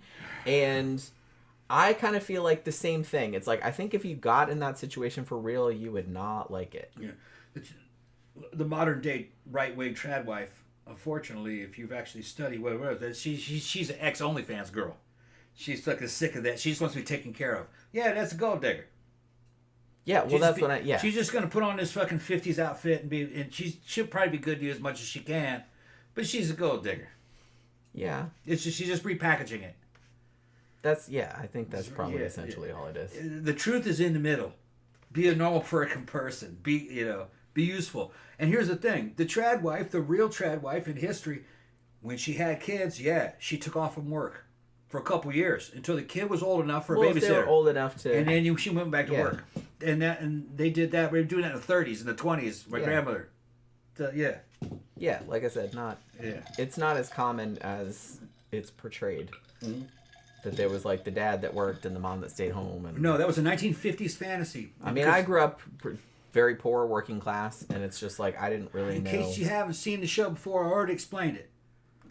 All those dudes are coming back from the Second World War. They were fucking savages. A lot of them had killed people. They were going to repurpose that huge army into an army of workers in these corporations. So they sold them propaganda through the television. This is all documented. Like, Hollywood and television is with now. Is that you, back from the war, you need to get a job in the suburbs, get a car, go to a job, and get a wife, and raise kids. And then you'll be okay. We can't have you running around here fucking cutting people's heads off and setting shit on fire. This isn't the Isle of fucking Peleliu. That's true, to be fair. You're going to have to be civilized, because that's what they were doing. Yeah. They were doing that on those fucking islands in Japan and shit, so they had to chill them the fuck out. I'm not a big fan of propaganda, but I can understand why they did that. Yeah, Bewitched. That was probably pretty smart. Bewitched, actually. I Love Lucy, all that shit. Not I Love Lucy. Bewitched, fucking I Dream of Jeannie, fucking all those fucking. They all had to do with re-civilizing veterans that never really lived a civilian life because they were 17, 18, 19 when they were taken into warfare. So they had never been a family man. So they were trying to teach them how to do that on fucking television. And they thought they could keep that up for generations and generations. That was a 50s fantasy. It only lasted for a few decades. Yeah, it was very short-lived. Yeah. Like I said, you see like some of these shorts. They do a lot of these kind of short films from the 50s on like MST and Riff Tracks and stuff. And like some of them are just like appallingly hilarious because just like so do not apply anymore. The dudes that were recruited into the service came from fucking nowhere, Appalachia, out in the middle of nowhere in the fucking sticks. A lot of them still had outhouses when they went into the service. And then they sent them into Europe and fucking in the Asian islands to fight the Japanese. Lived a life eating Spam out of a can, chasing hookers. And they're off time when they weren't caught. That's why they behaved so badly when they came back. A lot of them fucking had real bad PTSD. Had some in my family, and real bad PTSD. They drank themselves to death. They weren't civilized when they went to war. They were coming out of the places in the United States that by today's standards would have been third world. You know, they were coming out of a Mississippi where probably half the houses didn't have an indoor toilet. You know, they had fucking water pumps, and it would pump and maybe run a sink. No shower. They'd fucking just take like a whore bath in a fucking tub, and then have an outhouse like you saw in the Green Mile. You know, they had outhouses in that. And I think that was taking place in Louisiana. And then they fucking went off to the Second World War. When they came back to a totally different fucking world. Television. And the government knew it was going to be a problem in the military. They had all the data and everything. So I mean, probably not wrong. Yeah, so they just started making all these television series. They were idealizing how to be a family man and how to work for a corporation and how to own a car and how to commute to work and how to live in a suburb and how to have a wife and how to have kids and to raise them. That's all that shit was about. Crafter says y'all speaking some truth tonight about magical thinking and rose-colored glasses. Yeah, it's like I never wanted to be, and I remember thinking this even when I was a teenager. I never wanted to be one of those motherfuckers that when they got old, and I am old now, I'm 53, but like, I never wanted to be those motherfuckers like, man, shit was so much better. Like when I was younger, it was so much better back in the day. Blah blah blah. Like some things were kind of better, I guess, but it's just kind of like I don't know. It's all relative, really. There's good shit now too, so I wouldn't go back there. Yeah. I wouldn't. And don't for one second believe this bullshit that says, well, men of today, these young boys, they don't have the testosterone of their grandfathers back then. You know, no, I look at those guys and go, no, those are low testosterone dudes too. They were fucking skinny. What they had they had a lot of bravado back then because their perspective was a little, they're kind of like dudes from India and the Middle East that walk around, me Tarzan, you Jane. But you're a 145-pound little motherfucker. You can get squashed by a big dude. I mean, you try that shit with me, I will knock you the fuck out. I outweigh you probably by 30 pounds. Was in those days, the United States is kind of like where India and sanitation-wise, we were better off than India. But in societal development, kind of like India or the Middle East. Kind of like that. So they had a lot of swag, but those dudes they didn't work out. They didn't have fucking very good nutrition. But they were competing against guys that looked just like them. It wasn't until like the fucking 60s that you saw dudes that were fucking built, and those dudes were freaks in nature in those days. Yeah, that was weird. That was like a top 1,000th%. Look at the average photographs of the average dude from the 70s. He was a little skinny dude, pot belly. Even hair. A lot of movie stars and stuff like that that were skinny. Supposedly sex symbols. Yeah, skinny. We're kind of like I don't really have an issue with that, but it does because I don't really care. Like people don't have to be jacked or nothing like that. Like if you're sexy, you're sexy. It doesn't really. The modern American man in his 20s and 30s tends to be in extremes. He's either extremely fat, extremely skinny, or that motherfucker is extremely jacked.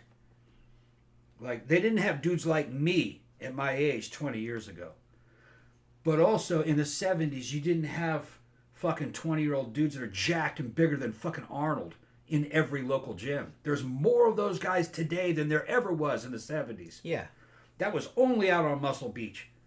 And it's not weird nowadays. Like people see it and they're just like, oh yeah. Yeah. So dudes being fucking just jacked to the gills and shit like that. No, there's more of those now than there ever was. Way more. So don't listen to that fucking negative propaganda.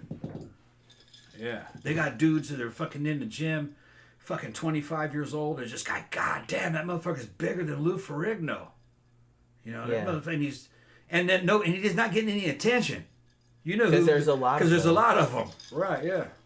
Well, you know, it's just kind of how, kind of like pretty but average looking women were like movie stars back then. But it's like nowadays you kind of have to be like the hottest of the hot. Yeah. Like to even get noticed because of the democratization of the internet. Like there's Instagram girls, there's fucking, there's everybody. Like, and so there's hot girls everywhere. Yeah, and fucking the actresses can't compete with the Instagram girls in beauty because you don't have to act on Instagram. Just raw fucking sexiness. And those chicks are just, they're taking fucking hormones and working out and shit. Actresses can't really compete because they got to do different roles. And well, the thing is, everything is a lot more accessible nowadays than it was. I mean, we have access to stuff that only the top echelon had access to like 30, 40 years ago. Yeah, and everything's much easier. Back in the day, you only saw who they presented to you in movies and television. Yeah. Now you can go on Instagram and see that has the means to women upload that shit. You would never fucking see on the movie theater. God damn!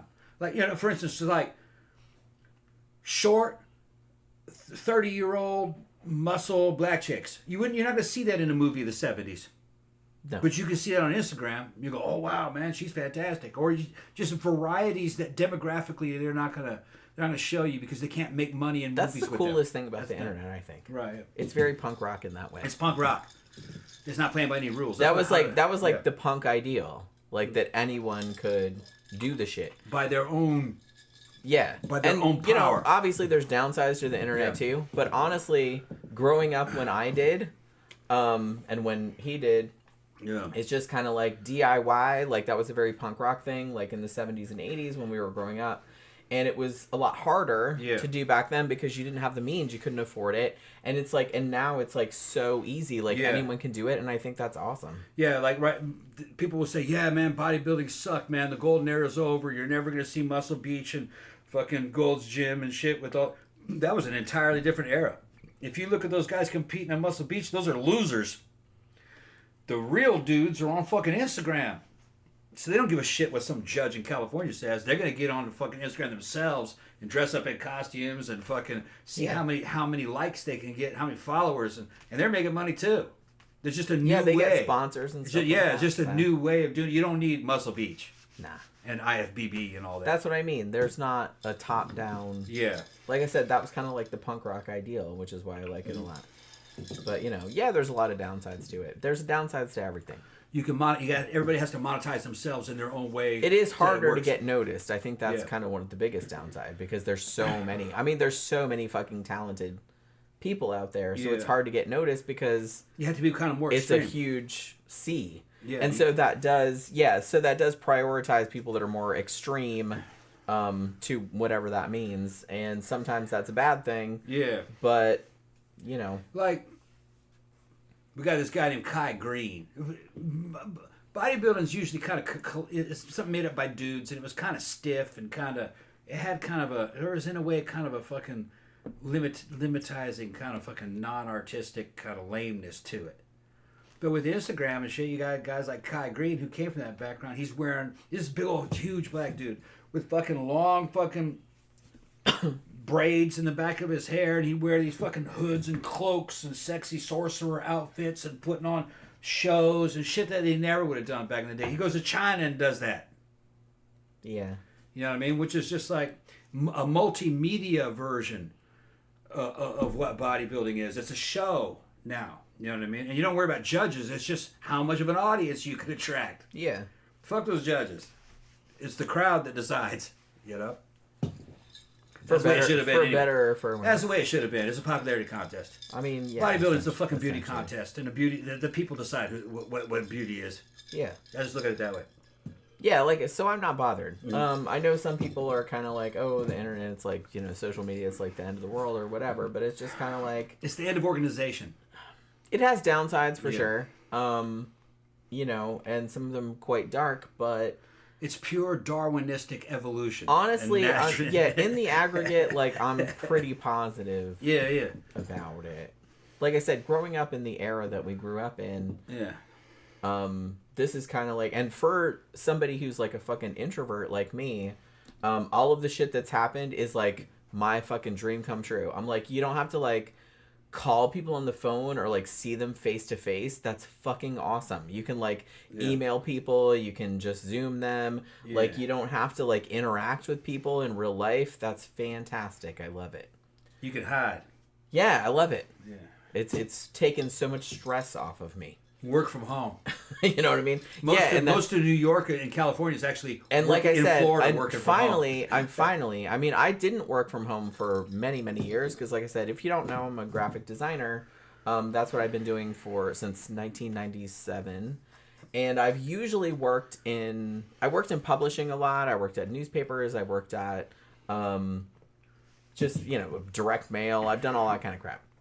But last year, was it last year or the year before? I actually did get a job with an agency that's in California, and I've been working with them remotely, and it's excellent. Like, we have meetings sometimes, but usually, like, he'll just say, hey, can we have this, that, and the other thing? And I'm left to my own devices, and it's wonderful. And I can just do shit from right here. Yeah, most people work. I love it. Most people work in California and New York, and they don't even actually live in California and New York. It's all remote working. You don't have to live anywhere where you work. Everybody he employs, as far as I know, he has a couple other employees in Florida. He has several in Pakistan. There's a couple in Pakistan, a couple in India, one in the Ukraine. Well, wait, I think she's Ukrainian, but she might live in Florida too. I can't remember. But like, one's in the Philippines. So an international band of mercenaries. He has a whole, and like every now and then, so it's hard. Well, it's hard to have meetings because everybody's in different time zones. So it's like, well, hey, it's 3 a.m. for me. You know what I mean? So it's that kind of thing. But so he doesn't do that I'm but it's worked out pretty good. And that's the way the future is going to be for a lot of products. And I like it. I mean, honestly, because I'm not entirely on my own schedule because I have to get things done by a certain time, but I'm largely left to my own devices. Like I said, I don't have somebody breathing down my neck or anything like that. He's just like, hey, can we do this by whatever time and whatever. We were doing futuristic shit before people even knew about it.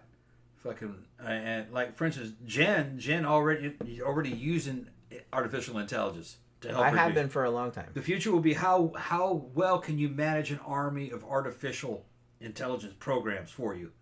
Because somebody has to marshal them. Somebody has to marshal and lead them. Because look, it's like you can't put that genie back in the bottle. No, I'm sorry to tell you. Yeah.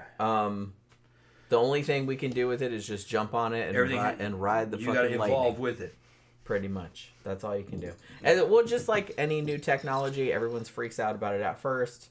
But everything that everybody predicted about it doesn't necessarily happen. It's like, you know what I mean? It might be better, it might be worse. We'll see. My advice to you, if you're a young dude, my advice, if you want to make money and have stability in the future with your fucking job, become a carpenter, a fucking electrician, a mechanic, or something having to do with construction, because AI can't do that yet. It'll be a long time. You need something to physically remove a pipe and flush shit out of it and put it back in. So the shit isn't going to somebody's house. Will always have money. Don't put the shit back in. Don't put the shit back in the house. Just put the pipe back. So all the unsexy shit, all the manly shit. People still need that. You're going to need that. Okay, all the intellectual shit's going to get fucking sucked up by artificial intelligence. They're going to need somebody to go down in a sewer and clean all the crap out of a fucking sewer. They're going to need somebody to fucking blow something up so they can build a dam. It's going to be shit like that. Construction, destruction, and maintenance. Yeah, because all that stuff still has to be done. They need all that.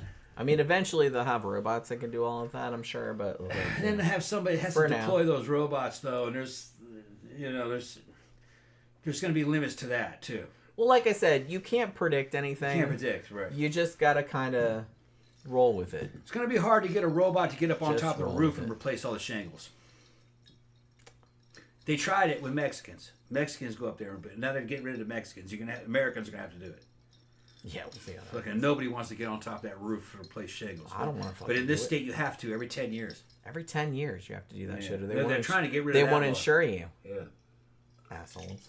They're trying to get rid of that. Yeah, they made us pay all this money to like replace the roof on this fucking house, even though it was fine. They got to make the insurance. They're like, we're not going to insure you anymore unless you. Blah, blah, blah. That's insurance companies not wanting to take any risk, and then they own the. Obviously. Then they own the companies that put those shingles. Insurance companies are the fucking devil. So yeah. They run everything. But yeah, we've gotten very far afield. I haven't even gotten into Uri Geller yet. All right, let's talk about Uri. Well, everybody's here. Everybody's here. We got a good and it's like, and we've been on like an hour and a half. That's all right. Everybody's drinking. These are always fun shows. Yeah. And this one, at least it's like, at least no one got horribly murdered. Yeah. Let's say that. You know what I mean? Yeah. So at least we can say that much. Like I said, I'm hoping I don't get sued by Uri Geller or his estate or whatever. I'm not like I said, he's good at what he does. Do I think he has psychic magical powers? No. But he's a good illusionist. Had he just sold himself that way, I would not be doing this show right now and I wouldn't have an issue. So, in case you didn't know, Uri Geller was actually born in Tel Aviv in Israel. His parents were Hungarian Jewish immigrants, and he had something of a nomadic childhood. They moved kind of back and forth or around, like from Cyprus and various other places, because of the post-Holocaust displacement, I guess you'd call it. Now his dad was actually a retired Army sergeant major. Now his mom, whose name was Margaret Freud, was supposedly a distant relative of Sigmund Freud. This is not a crazy claim because, I mean, her last name was Freud and they were from the same area of the world. So I guess it's not crazy that they're related. Not that it really means anything, but you know what I mean. He liked to tell people that his mom was related to Freud. So maybe so. Maybe so.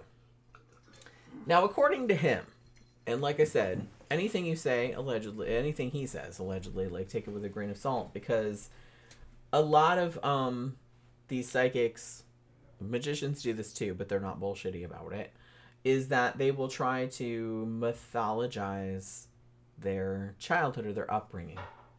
And I think that Uri Geller, he wasn't the worst to do this, but he's doing that kind of stuff, you know what I mean? Because you want to sell a chosen one sort of narrative. People like that. So I think that's kind of what he was shooting for.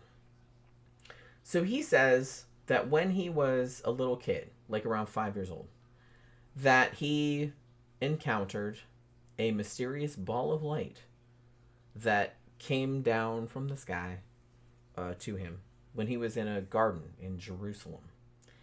And supposedly this ball of light, which, spoiler alert, he later claimed was extraterrestrial, kind of gave him his psychic powers. Okay, so that's what he said. And then he says that later on, when he was a kid, and he would be at school and he'd be on the playground or whatever, and there would be kind of little paranormal type incidents, like people's watches stopping, or people had a compass, it would spin all weird or something like that. And that he was implying that maybe he was doing that, like that was, something the aliens had gave him. Like, I don't know if he said it was aliens until like a little bit later, but he definitely later said it was aliens. Now the thing that I will note about a lot of these stories is that they didn't really come out until later, like after he was already famous. So this might have been kind of post hoc myth making is what I kind of want to say it was. Because like I said, a lot of these kind of psychics or something like that, they always want to say, oh, I was visited by an angel when I was 3 years old and she told me this, that, and the other thing. And you know what I mean? So I think it's kind of that. Like I said, it's a chosen one narrative. People love chosen one narratives. That's why people love Harry Potter. That's why people love that kind of story, is that you are special. People like to be special, and they like stories about people that are special. So I think that's kind of why they all come up with these kind of stories. So all of these stories about him seeing this light, and that gave him his psychic abilities when he was 5, these all came out later, like after he was famous, as far as I'm aware. So, yeah, so he's kind of like trying to build his own mythology. And, I mean, a lot of magicians do this too, but like I said, they're a lot less bullshitty about it.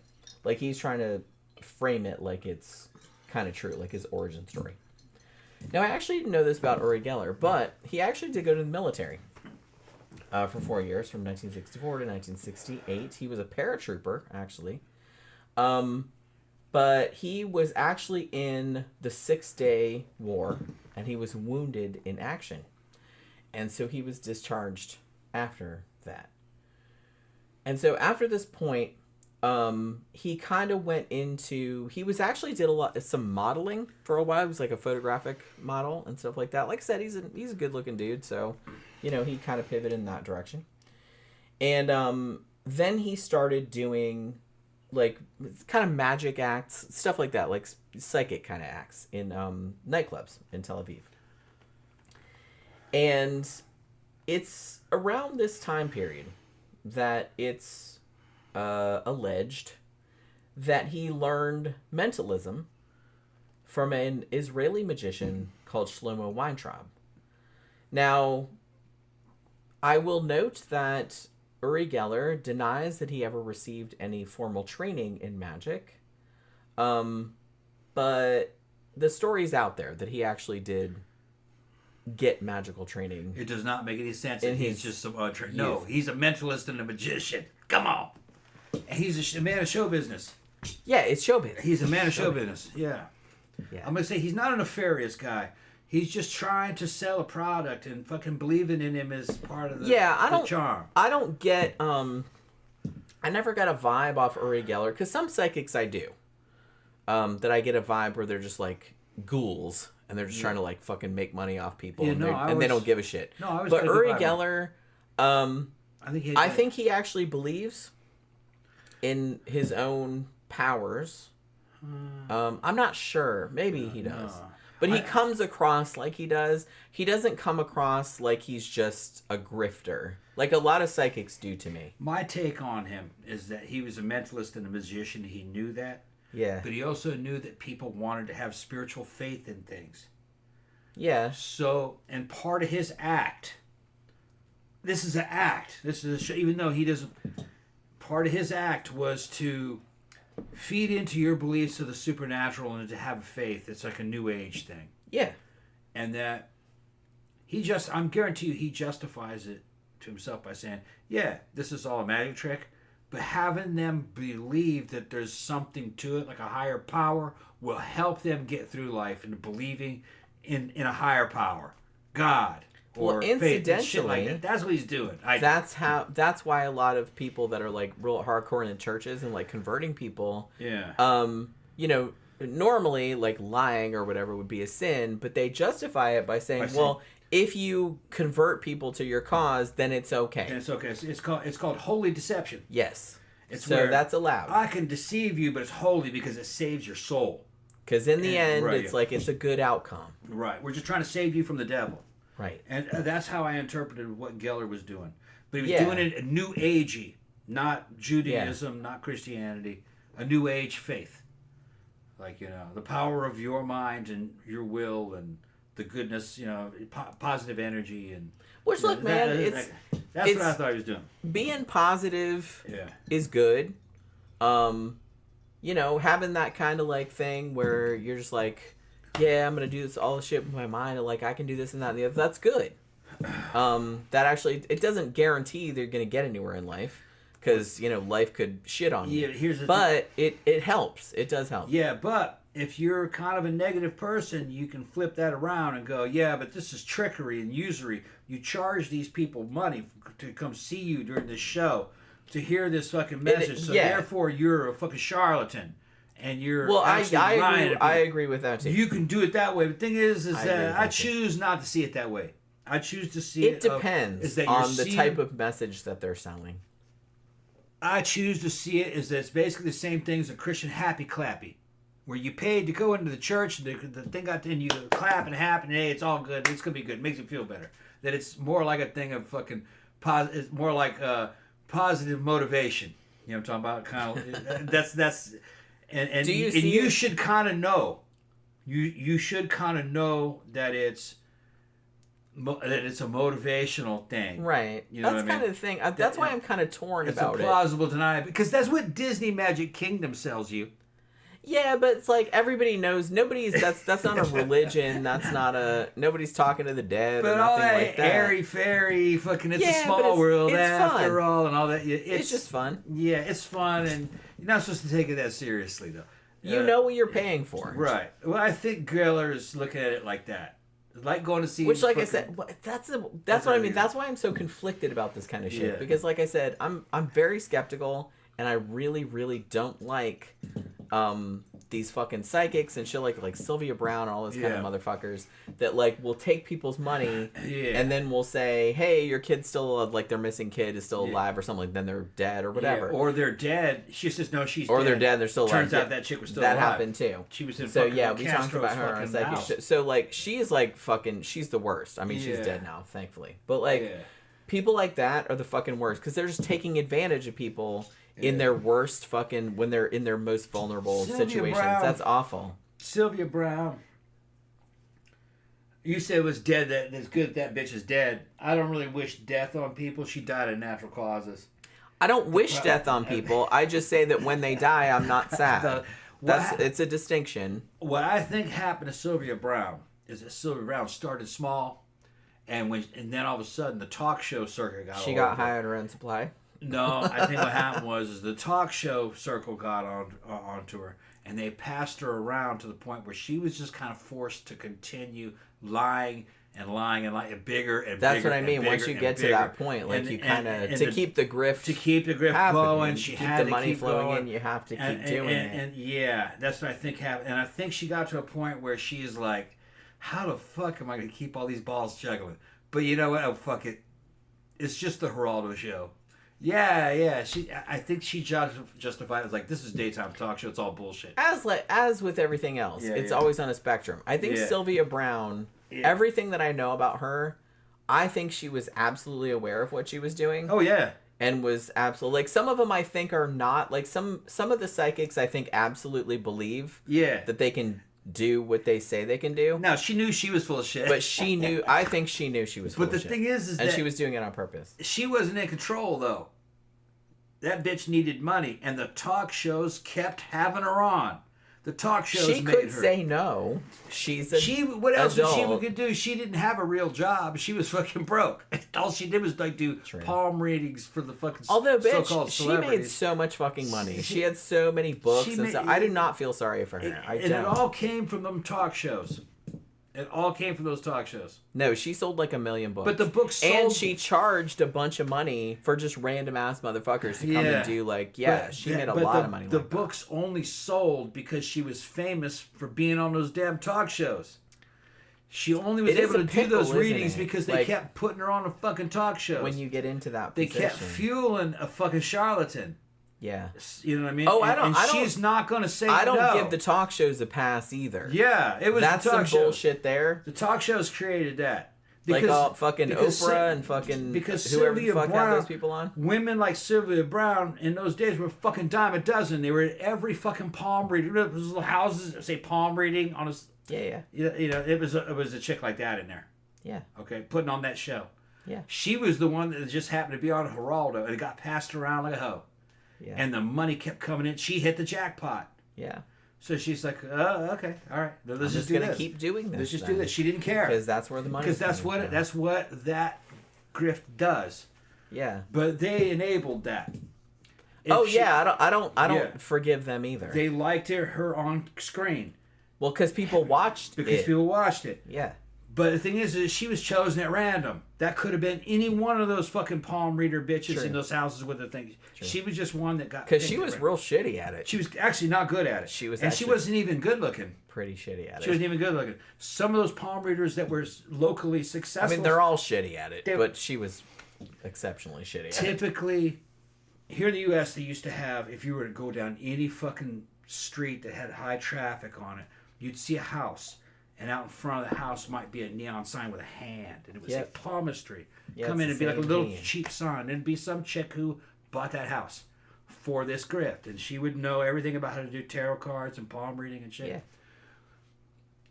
They were always dealing with single women wanting to know if she'd find a boyfriend. That was the basic thing. It tended not to be male clients. It tended to be female clients. Mm-hmm. My understanding, I went into a couple of them as a gag when I was in the Army. So, yeah, let's go get your fortune My mom told. took me to one in They were just Casablanca. kind of. I've been to a couple of them, and they weren't anything fucking. No. It was just kind of fun. Shit doesn't impress you could me. get that done in a nightclub too. The goth clubs sometimes had, back in the 90s, they had palm readers. Every now and then they'll do that nowadays Yeah, if it's a they'd big read tarots. event. But It was always a cute chick reading your tarot. And everybody's you like, didn't all right, you didn't take you'll it drop seriously. $20 to do that. You get to talk to somebody in the club, you paid her $20 or whatever. Yeah, no big deal. And she'll tell you some shit about The your big palm readers love life. tend to be cute. Yeah. Cute women. Now, I think a lot of it was women talking to a pretty woman and getting relationship Well, it's advice. cheaper than therapy. I'll say that much. Yeah. So maybe that was part of the appeal. Yeah. Because like some people probably needed therapy, but it's like, man, I can't really afford to go to an actual doctor. The ones in Boston. So I'm just gonna go to this fucking street side. The ones that did well in Boston clubs, they'd have some, and they'd have one at the fucking at the dungeon underneath the House of Blues. She was a goth chick. She would come to the goth club, and she would sometimes, I forgot her name. Sometimes she would actually do readings at the goth club too, in the lounge. Yeah, like I said, they still do that nowadays every now and then. Yeah, it was mostly girls, but guys would come to fucking get some readings just to talk to a good-looking chick and have her give you some advice. Yeah, that's all it is. It was entertainment. And most people know that it's that. Yeah. I feel. That's all. But, you know, there are a percentage of people that actually do believe that. Right. You know. And the women went there, I think, to hear about relationships and the gossip. Oh, you're going to be okay, girl. Oh, he said what? Oh, no, he's not the one for you. Like I said, it's cheaper. It's cheaper than therapy. Yeah, right. Like you're having somebody that's actually listening to you talk, paying attention to you, paying attention and stuff. And like I said, some people will pay $20 for that or however much it is. Yeah. Like I get it. You know what I mean? At fucking Rathskeller, there was an Indian guy who was cool as shit, who would do readings like that too. But he was drunk off his ass. He was fucking. He was okay. I'd probably pay for that. Oh, that would be. Fun. That would yeah, be I forgot his name. I forgot his name. And fucking, he'd do it. Fucking, you could give him a $5, or you can give him some beer. Okay, you give me a pitcher. You get. I'll do your. And he'll tell me a story. Yeah. I'd pay $5 for that. Yeah, and I would tell him about motorcycles trying to buy at the time. He goes, "Oh no, that deal will never go through," because he knew about astrology. He says this isn't in alignment with that one, so that means business deals are kind of bad right now. That one probably won't go through. Like I don't believe any of that stuff. You know what, but though? It's like it'd be funny. You never could buy that bike. The bike was for sale, but it had a lien on it. He was tried to get it from the dealer. The dealer couldn't sell it to me. It was a Bandit 400. They only had $800 on it. Oh, that was probably a coincidence, honestly. Yeah, it was a Bandit 400, which is kind of a rare bike. And fucking, I thought I could get it for the $800. I had the money, but they couldn't sell it to me because they had a problem with the title. And the psychic told you that. And it says they can't sell it to me because they don't have the title. And he was going, oh yeah, and he goes, this isn't in conjunction with that. Therefore, that shit ain't good. That shit ain't gonna work. It never did sell. But he told her, but that was more just about being in a bar. And Rathskeller was a punk rock bar in Boston at that time, fucking Kenmore. I think it was called Kenmore Stop off Green Line. And fucking, a lot of legendary punk rock bands played. It's gone now, but they played there. And I wasn't taking that shit seriously. I think most people don't. But it wasn't just me. Other people would fucking, I forgot his name. The Indian dude who I said, I would pay $5 entertain you for that if I was drunk enough. Yeah. A lot of times it wasn't even $5. He wanted you to buy him a pitcher of beer. Okay. And a pitcher of beer was only like $5 or $6. It was cheap piss water. That's all right. And he'd hand it out to other people that drink out of it. So, I'd probably do that. Yeah. And like I said, I don't believe any of that stuff. Yeah. So it's just like, but still, it's just fun. Like I said, we will blow. We were into mannequins last Saturday and blew $160. Yeah. Drinking. Yeah. So. I fucked up last night and fucking spent $440 on a new fucking handmade motorcycle tank and tail for that fucking RD350, and went to go pay with it on my fucking credit card and accidentally charged it to my bank. Whoops. Fucking had to hit Jenny up to fucking help me out with He's that like, shit. can you? Because I was low on cash. I had a bunch of credit in the red. I tried to put that on my fucking. I had that PayPal credit card with the 0 interest, just to finish building that bike. It's a TZ250 fucking race tank and tail. When that bitch is ready, it's almost ready. It's about 80%. That bitch is ready. Not only it's gonna be a fun ride, I'll probably go sell it. That could sell that thing for me within $600 to $800 when it's done, or I could trade it for a Harley. I'll see. We'll see what I do. I don't know what's gonna happen yet, but I'm having fun building it. I had it for years. I'm just trying to complete it. Yeah, but all I'm saying is that if you're just paying money for something that is fun for you, and you're not taking it seriously. But like a lot of people do take this seriously, and that's kind of what's sad to me. Yeah. Because if it's just fun and it's bullshit, then I don't, obviously you can pay money for it if you want. So, okay. So, like I said, he said that he didn't get any magical training. I don't believe that, but okay. Allegedly. I'm just putting allegedly on everything. He got training. So he doesn't say it. Yeah, I think he did. Yeah. Because, like I said, all of the tricks he did were very common, like magical. And the spoon bending thing, he didn't come up with that. That had been kind of going around in magical circles since the 60s.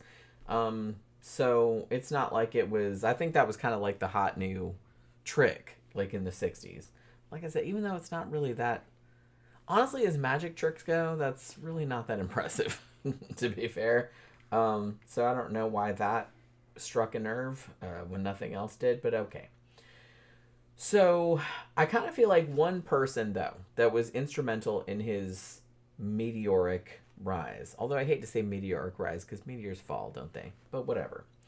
Was Dr., and I'm sure I'm going to pronounce this wrong, Andrea Puharich. I'm not sure how you pronounce that. I'm just going to call him Andy. So he comes into the picture about 1971.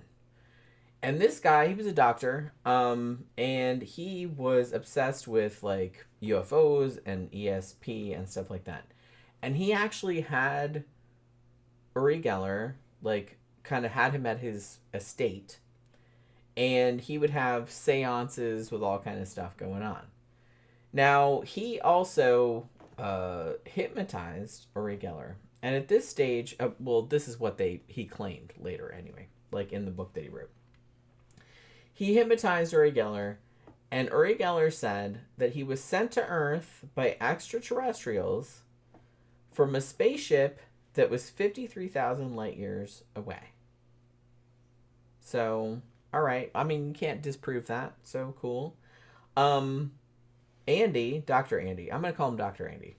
He also said that Uri Geller teleported a dog through the walls of his house. Do I believe that? No.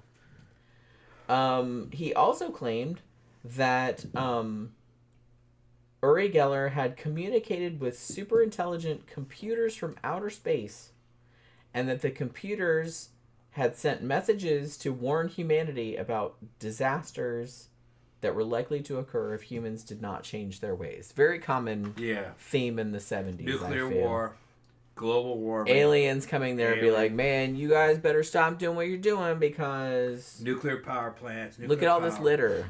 We can't have this. Yeah. You can't blow shit up like you're doing. Overpopulation. Yeah. They do all that good shit. Yeah. So, like I said, this was a very common theme. I was kind of pulled back by the whole teleporting the dog through the walls, though. Yeah. I was like, that's a weirdly specific. It was some kind of magic trick. If it even happened, which I doubt. Right. Which I doubt. Because honestly, the only documentation we have of this is this dude's, Dr. Andy's, journals. He published his journal in 1974, and it was called Uri. And it's pretty clear that he was real, he was a big believer in whatever Uri Geller was doing. And he thought that his powers were real, and he claimed they come from Huva, an extraterrestrial. So they're alien powers. is what he's saying. This is 1971. And like I said, these were not controlled experiments. This was just one dude, and a seemingly very credulous dude, who really liked Uri Geller apparently, and had him staying in his house, and said that he did all kind of cool shit. And that's the only evidence we have of it. Do we buy it? No. So I do kind of feel like, though, this dude's advocacy of him was one of the things that sort of low-key like propelled him into stardom, right? Because he had been performing prior to that in clubs and stuff. But by the time 1972 rolled around, he was touring Europe. Like, he was in London, and he performed with the BBC and, you know, royalty and shit like that. And so I kind of feel like it's weird to think nowadays that somebody like this that is doing, in retrospect, what are pretty low-key magic tricks, right? But it really struck a nerve with people in this time period, and he just immediately got fucking huge. He was like in all the fucking media and everything. There was like a huge fucking media frenzy, like after he was on TV and stuff. The thing about it, though, like I said, this is early 70s. And I kind of feel like skeptics came out even back then and were just kind of like, hey, that's just magic tricks or whatever. But nobody listened to them, you know, probably to their detriment. So in 1973, he starts getting U.S. bookings because people have heard about him, like from Europe, you know what I mean? Like I said, he was very charismatic. He was, you know, a good-looking dude. And, you know, he could control an audience, you know? He was a good mentalist. And so he starts doing... 1972, James Randi, I think, like, he came to James Randi's attention. And James Randi pointed out, before he'd even met him, I think, that all of the tricks that he was doing that were getting him all this success were the same tricks that were in this book from like 1961 called 13 Steps to Mentalism, which, like I said, was not a paranormal book. It was just like a magician's kind of thing. He's like, yeah, all the shit that he's doing was in this book from 1961. So he's not doing like anything all that exciting. And then, famously, in 1973, he was invited, Uri Geller, by the way, was invited to appear on The Tonight Show, which, like I said, was kind of a big cultural touchstone at that time. Like, Johnny Carson was kind of seen as a star maker. Like, if you were on the Johnny Carson show, you'd made it. You know what I mean? So that just goes to show how big of a star he had already become in Europe, that they had heard about him. He came over here, and then he's going to be on the Johnny Carson show. And because Johnny Carson had kind of heard some shit about him, and was a magician himself, had been an amateur magician in his youth, and was kind of interested in this kind of stuff, he reportedly called up James Randi and said, you know, apparently Johnny Carson said, look, I don't really think that he's doing anything all that exciting, like, because he was a magician, he kind of knew all the tricks. And so he asked James Randi, what do you think I should do, like, when he comes on the show? So before the taping, James Randi says that, you know, Johnny Carson asked him, like, don't let him do any tricks or anything like that. So what should I do to prevent that? So what James Randi said to do was like, well, use your own props. Don't let him bring any of his own, and don't tell him. And don't let any of the people that he brings with him, like, touch any of your shit. Like, keep it, you know, out of sight until you bring it out on the stage, and then see what happens. Now, Uri Geller comes out, and he was kind of like surprised, I guess, that he wasn't going to be interviewed, because Johnny Carson pretty much essentially was like, hey, we have this table full of stuff. these objects, and we want you to like demonstrate your powers, right? Because like you said, you have all these powers, right? And you can tell it's pretty funny. Like I said, you can see it on YouTube. It's a very famous clip. It's about 20 minutes long, and like I said, it's hard for me to watch because of like the secondhand embarrassment. Like I said, I don't even like Uri Geller that much, but you can tell the dude is like really sweating it. Like he comes out and he sees the table. Yeah. That Johnny Carson has laid out, and there's all this stuff on it, and he's just like, oh, like you can see his face. Oh shit. Like you can see it, and it's like, and it's kind of funny, but like also I'm kind of embarrassed for the dude. Like it's kind of cringy. So, should have claimed to be a mentalist. See, that's what. Yeah. I don't. If you'd done that, you would be in no trouble. Yeah. Like I said. So the thing goes. So they bring this stuff out, and they're like, well, you know, you say that you have all these psychic powers, and here's all this stuff, and we want you to do your thing. You know what I mean? And he immediately gets like super, super uncomfortable. And then he says, as soon as he sees the stuff, he says something like, this scares me. Yeah. And then he says, as you know, I told your people what to bring. Which is kind of, yeah, you know.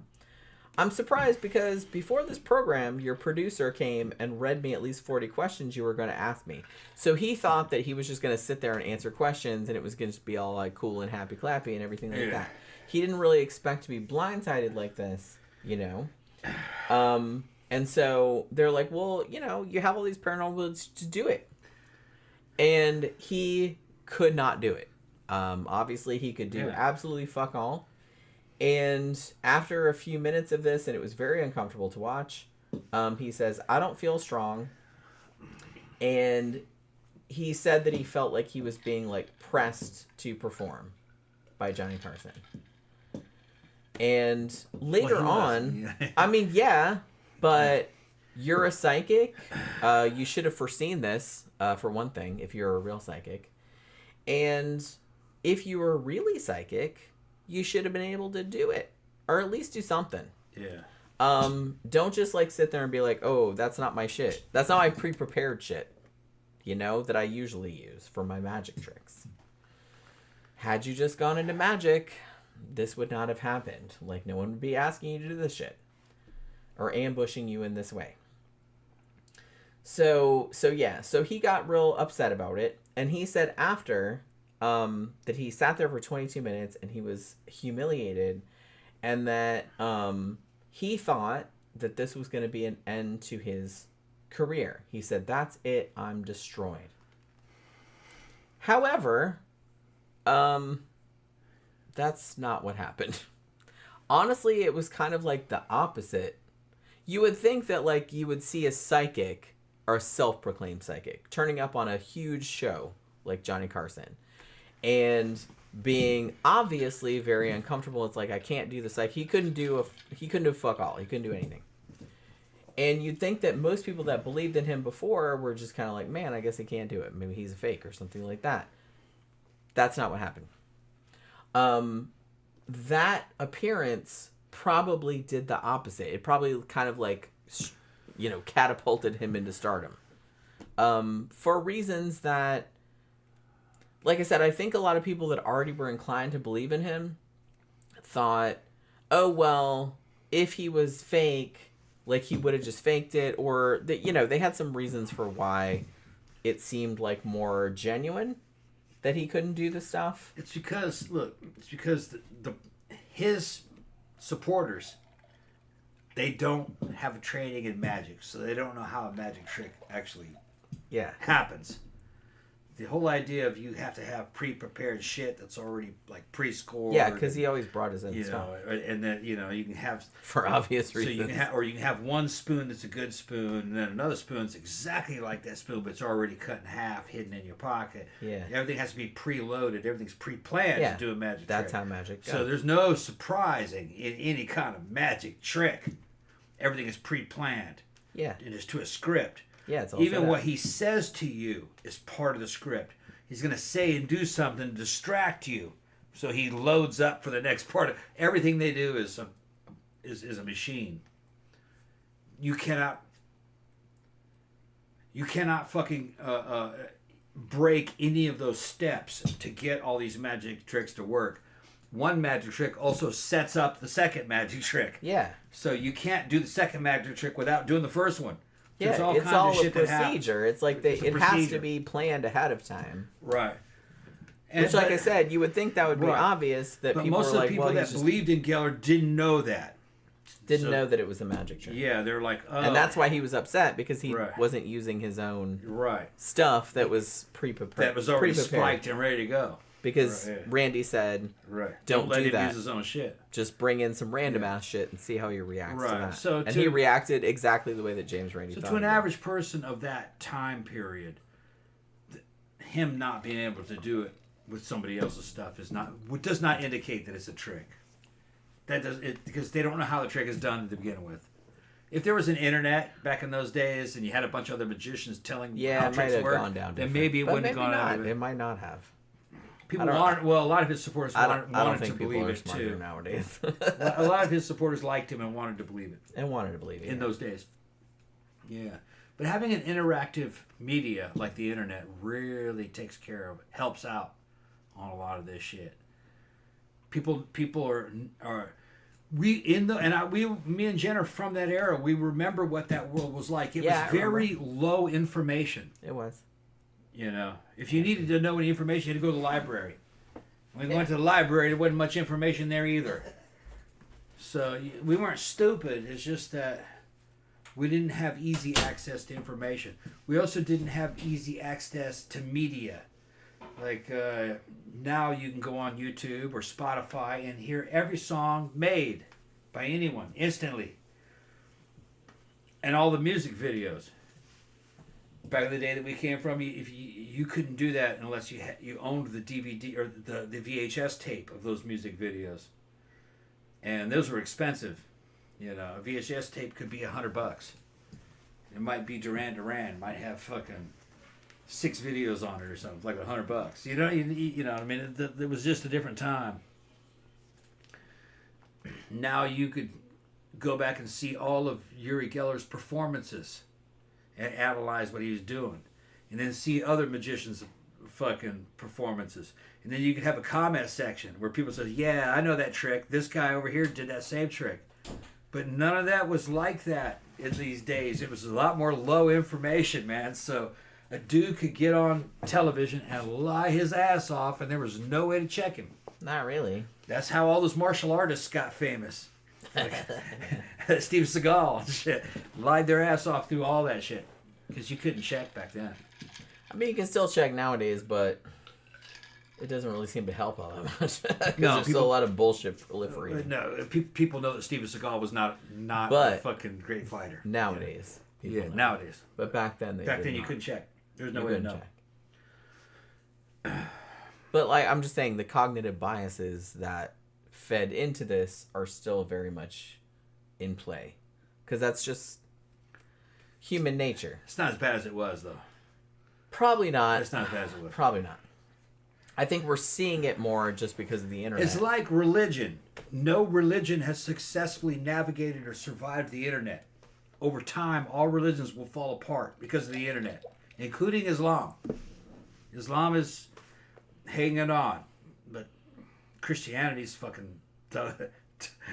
If you investigate Christianity, you're going to find that there's not much to it. And, you know, they're all that way. I'm not upset. I'm not a big fan of religion. Scientology was destroyed because of the internet. Not upset about it. I remember when nobody knew what Scientology was. Yeah, I do too. Now everybody knows what it is. I do too. And honestly, South Park was a big part of that. To be honest, I knew who they were because I worked for them. Just happened to get a job at one of their. I never would have believed it. At the clear. I never would have believed that that's what that was. Like I said, I'm not a big conspiracy theory person or like all these kind of crazy shit people come up with, but Scientology will make you believe some of that stuff because they've done that shit. Yeah, I would have never believed that Scientology was what it was until I had. Yeah. It would have taken a bunch of other people to convince me that that's really what they believed.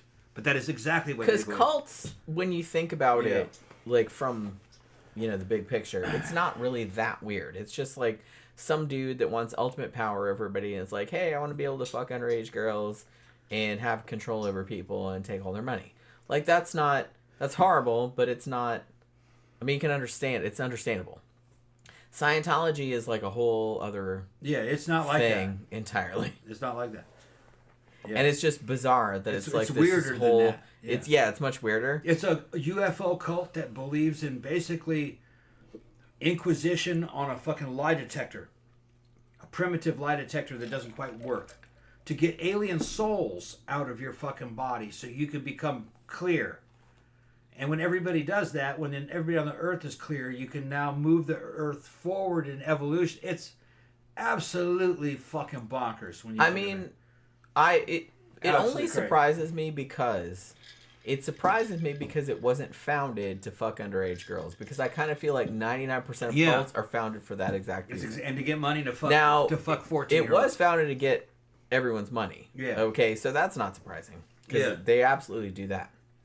But it's one of the strangest things about. I'm surprised that there's no sexual component to it, because pretty much most cults have that and are founded for that. That was one of the things that kind of fucking was really weird about Scientology, is that L. Ron Hubbard was actually kind of trustworthy around girls, and most of those dudes weren't. But he actually wasn't very sexual, which is weird, in a way. It is weird. That's not usually the type of dude that would start a cult. That starts a cult. cult. I think that he just wanted to make money. And he wanted respect. Well, he said that. I think he wanted money, but he also wanted respect and admiration and love from his followers. He didn't care about his own family, though, which is weird. No. Weird. He was very... Well, there are some people like that. They don't really care about people closest to them. They just want admiration from strangers. Yeah, he'd get on the it's free a winds. narcissism He'd get on the free winds, his little fucking ship, because he was a real fucking naval captain for a while. He had a fucking ship that the cult bought for him, and he'd have these little fucking young girls in shorty shorts and fucking dressed in little naval outfits running around doing shit for him, and he never fucked with any of them. And most cults, they would. But not him. He'd just get out there and tell stories about what was happening on other planets and fucking he was a sci-fi writer. He was nerdy. Real nerdy. And he believed his own shit. He had an anus mouth. He believed in the alien souls. He believed in all that. Which is another weird thing about him. Like I said, sometimes that helps.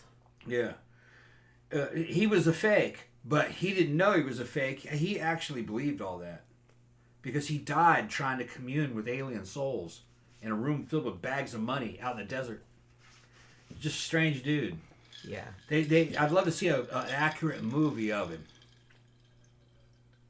Yeah, I mean, there have been, like, The Master was kind of it's based on him, but it's not. It was based on him, but it's not, like, about him exactly. Yeah. That was a great movie, though. They don't want to make a movie because Scientology just sue the shit out of them. Yeah, they'll get sued. I mean, can't blame them. Then nobody wants to get sued. Yeah. So, like I said, even though he was supposedly debunked on the Johnny Carson show, which was one of the biggest shows at the time, that really didn't seem to hinder him, even though at the time he thought it would. It seemed to have the opposite effect. Like, I don't know. Like I said, maybe people thought, well, he could have faked it if he wanted to, or he seemed like an underdog and people felt sorry for him, or I don't know. There might have been a lot of reasons. But he got even more famous after that. In fact, by the time 1977 rolled around, he was a millionaire. He was making a lot of money. He was writing books, doing tours, promotions, all that kind of stuff. So he was making like all kind of fucking money. Now, I will say that in the early 70s also, we talked about this a little bit earlier. CIA government shit like that was investigating psychic powers. And Uri Geller was indeed one of the people that they investigated. And so there was a study commissioned by the U.S. Defense Intelligence Agency as part of the Stargate Project. And this was in August of 1973 at the Stanford Research Institute, which SRI. And there were two parapsychologists that did this. Harold Putoff and Russell Targ. Now, both of these dudes were admittedly believers in the paranormal beforehand, so possibly that could have biased their observations for sure. And they did study Uri Geller, like they brought him in there. And one of the things they did some kind of remote viewing kind of shit where they supposedly isolated him and asked him to reproduce kind of simple drawings that they would draw in another room or whatever. Like they put him in a room and then they would draw something and then they'd stick it on his door or something, like the outside of his door, and then he would have to replicate that drawing. Now, a lot of paranormal stuff I've seen said that he was like shit hot at this and he was really good at it, and all this other shit, which he did. I will admit, he did replicate, as far as I know, some of the drawings, a couple of the drawings, like kind of accurately, like a bunch of grapes or something. But I will note that one, the experimental protocols were not super scientifically stringent. There was that. So there was ample opportunity for cheating, which they really didn't address.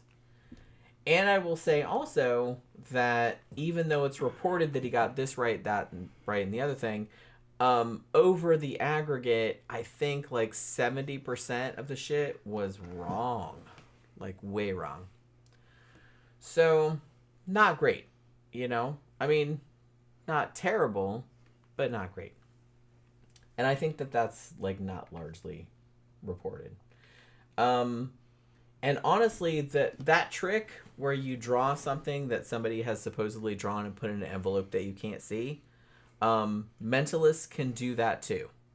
That's a pretty common trick that a lot of them do.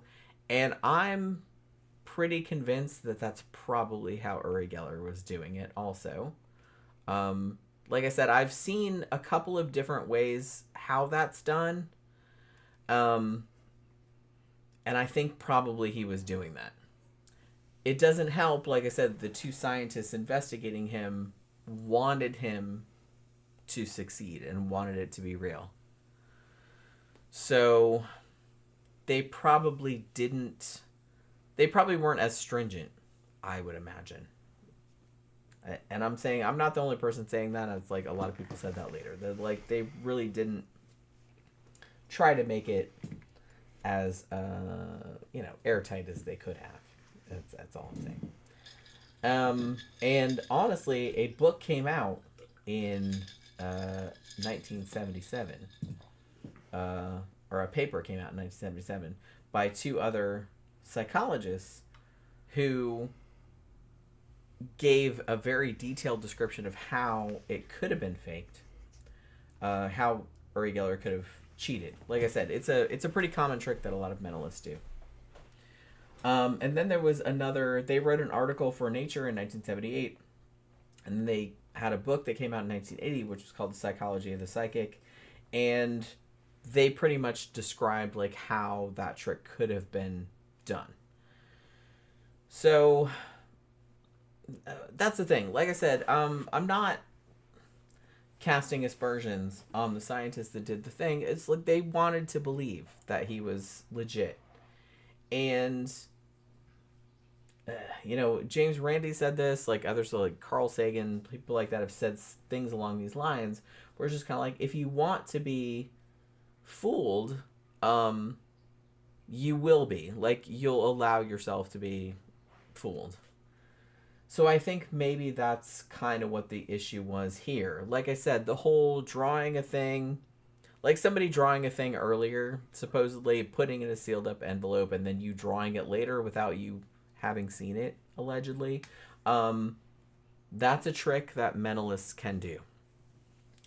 So, as I said, I'm not saying psychic powers necessarily aren't real. I'm just saying that anything that can be replicated by a good magician, you're going to have to come up with some better evidence than that. You know what I mean? If a magician can do it, then to me, it's like, it can't be. You can't prove that it's psychic because a magician can do it.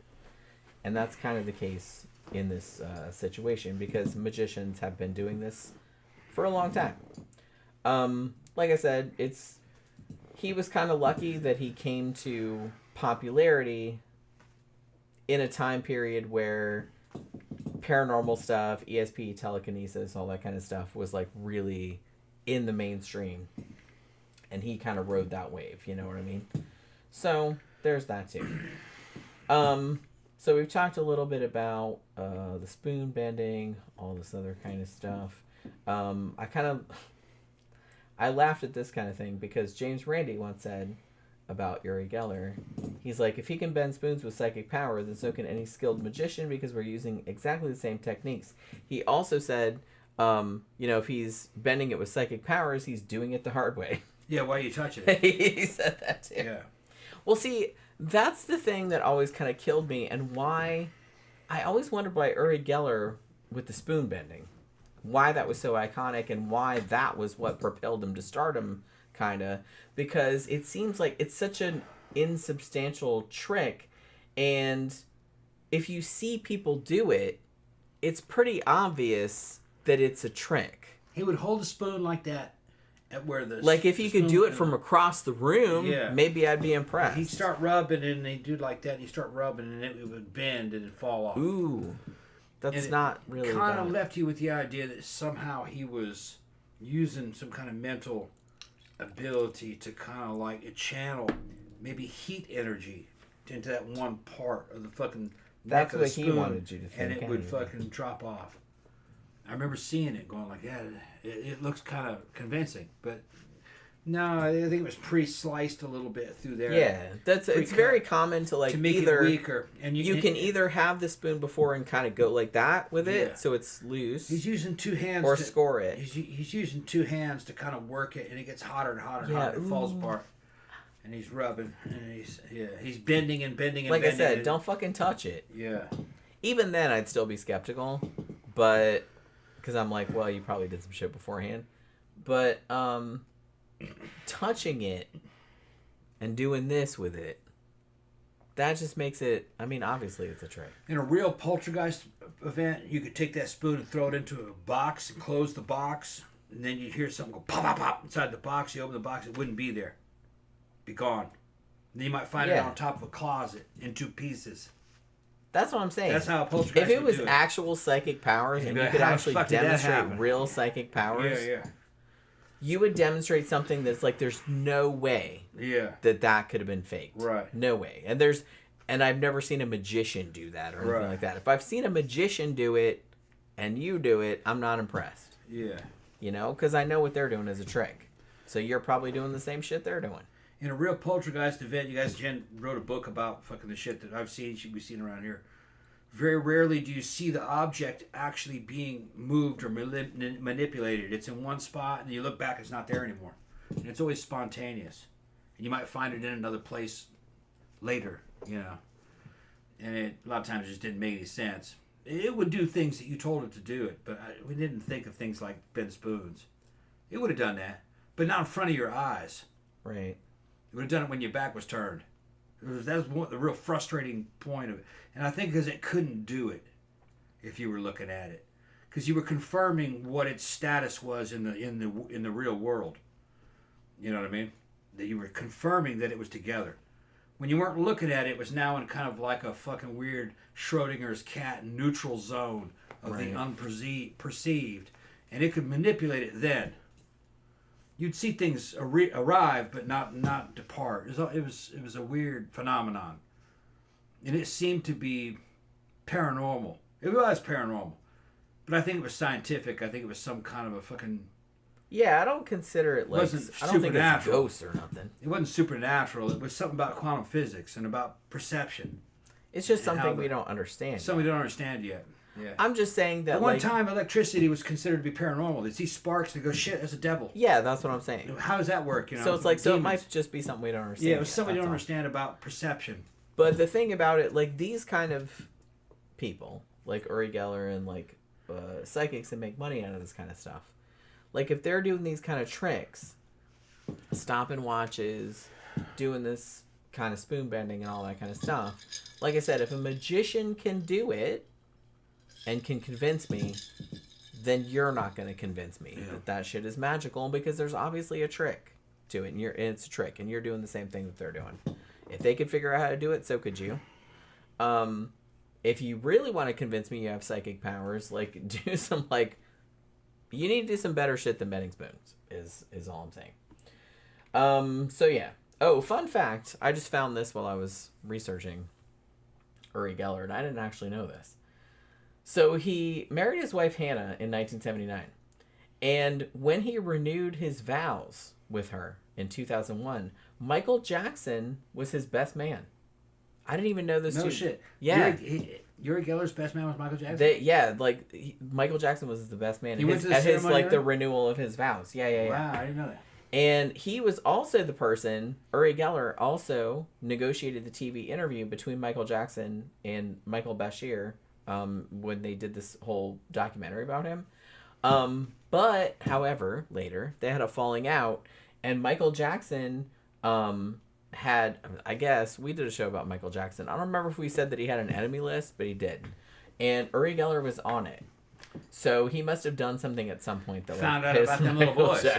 Must have found out about them little boys. Yeah, Uri Geller might have found out about what was going on, and so now you're an enemy because like you could expose like whatever the fuck I'm doing. Yeah, because Jackson was into New Age stuff. He was, yeah. Jackson, so it's not actually surprised. I don't know why I was surprised that they like knew each other, but they did.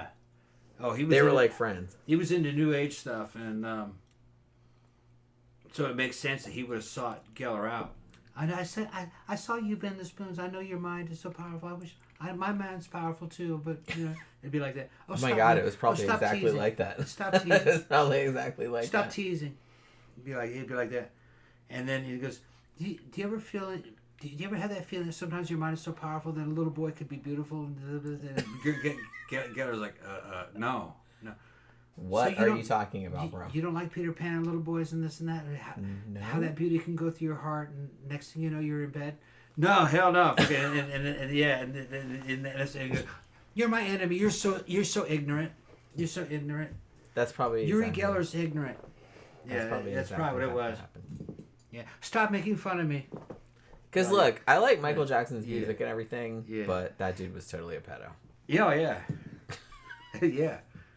Yeah, well, yeah, of course. If you have any man that has a fucking whole train station in his front yard and an arcade and a fucking amusement park and you're a millionaire and fucking all these little Peter Pan statues drinking out of the fountains and shit everywhere and that's little weird. Boys in your house. That's weird. Yeah.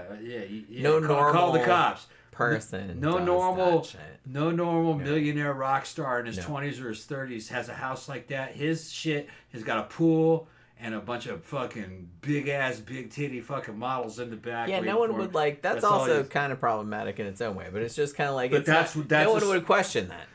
Well, it's like, all right. That's what a straight young millionaire has. That's what they would do. It has a fucking nightclub in his house with a bunch of fucking big titty, fake titty chicks hanging out, fucking, and that's what it's like. Now, if you were, they don't have little Peter Pan. If you were a PDF everywhere. file, and were smart, then you would have the cover of the big titty, big fake ladies in your pool. Exactly. But then you'd have all that shit going on the DL. Yeah, on the. But he was like Michael Jackson was not savvy enough. No. Because like High Desert said, he was definitely mentally ill. I don't think he necessarily knew that was bad or knew it was wrong. No, he thought it was. It's like going back to Pashtun culture over in Afghanistan. Yeah. Girls are dirty. I'm not saying what he did was okay. It's not. But I'm just saying that I don't think that he thought of it the way some other PDF He's files going Afghanistan on this shit where fucking girls are dirty, little boys are clean and wholesome, and it's just fun. You know what I mean? It's not sinful. That's what he's doing. Little boys are gross though. Little boys are fucking gross. Yeah. I have brothers, dude. But it's actually kind of like the ultimate form of misogyny. Although my brothers are awesome, so. You understand what I'm talking about? Yeah. It's the ultimate form of misogyny. It is. That's exactly it's rejecting females and embracing little boys. Yeah. Because that's clean. Girls are dirty. That's what he's doing. which is a whole... Yeah. That's a whole fucking cultural shit you gotta unpack right there. It's an ancient evil. It is. Exactly, yeah. That goes back thousands of years. Man. So much shit like us poor ladies have to like fight against. All of these weird entrenched girls, attitudes. they're dirty, stupid. That's just for having children. Little boys, no, that's fun. They're clean. Like fun. ooh and your periods That's and your- all that. yeah, It's like yeah, all yeah, the yeah. all the other. They're unclean. gross All these shit we get unclean into. women. Man, remember back in the day when like slutty, unclean women. when that's when what girls they were on their period and they had to be sent to like the period hut Yeah. or whatever the fuck. Well, when you're it's kind of funny, but it's when you're kind of in a a fucking fucked up sort of way. misogynistic incel, you look at a woman, you feel the attraction, and it feels dirty. yeah, So because you're not. That's the So point. you're projecting. Because obviously. because I have dirty feelings and you're dirty. And Yeah. when you put So it must be you causing it. causing it's me you to that's feel this doing way. it. Yeah, Because exactly. I'm awesome. Yeah, of course. Obviously. So Yeah. it's like so it must be you that's wrong. And then you show a pretty little boy and go, "Oh, that's halal. That's permitted. That's okay." Yeah, It's very obvious to normal people Yeah. where that psychology is coming yeah, from. They think it's not obvious, but it's very obvious. It's obvious. Yes. Yeah. But it's just kind of like, it's, I don't know. Like I said, Michael Jackson, we did a whole show about him. I don't think, don't take this the wrong way, I don't think that he had bad intentions. I just think that he didn't know any better. He seemed like, well... No. I don't know if I'd go that far. He thought other people were stupid and ignorant for not being like him. That he was. That's what I mean. He didn't really know any better. He was actually seeing the truth. He was very isolated. Yeah. And he was very so he kind of thought he got into a thing where some people that are really isolated get into, where they think that their mindset is what everyone else's mindset is or should be. And I think that he was like that. In many ways, it was typical male behavior, though. He collected a harem. Yes. By power, by way of financial power and charisma, he collected a harem. But in this case, it was a harem of little boys. A straight man just would have been a harem of young women. Tom would do that if he could. Oh yeah, most dudes would. He didn't even deny it. No, of course not. Most dudes, when given the power, I would just be would have kicked a harem. out the door. No, you would be a chief wife. Gee, thanks. And then I would put you in charge of the other wives. That's how that shit has been going on for thousands of years. I wouldn't be around to do that, baby. You go tell them what you go. I wouldn't be around. Get them bitches under control. That's. Like, I think it's funny that he actually thinks that I would stay to do that. You're bisexual though. Fucking. Yeah, I but let you have free run of all them. But that's a whole different different situation. That's a whole different dynamic, though, isn't but it? But that's when left unchecked. That's what male sexuality will do. And I'm saying this on the strength of human history. Most cultures are fucking polygamous. Ancient China was like that. Rome was like that to a certain extent. Even though they only had one wife, but they also had slaves and fucking mistresses and all kinds of other stuff.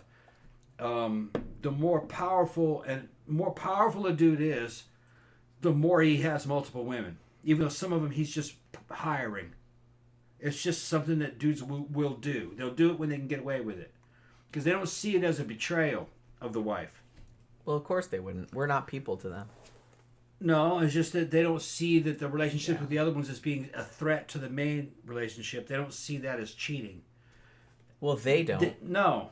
That only came up later. We do, but they don't care what we think. The concept of that being cheating came up later in the Christian era, where dudes were told not to do that. That the other women were that's kind of a disrespect to your main wife. That is a uniquely Christian concept.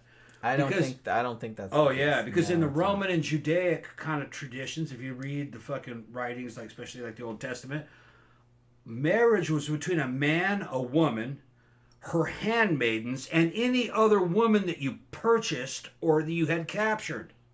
Well, see, that's what marriage was. That's what always kind of cracks me up about all these kind of Christian types that try to argue against gay marriage by saying, "Oh, marriage is between a man and a woman." I'm like, have you guys actually read the Bible?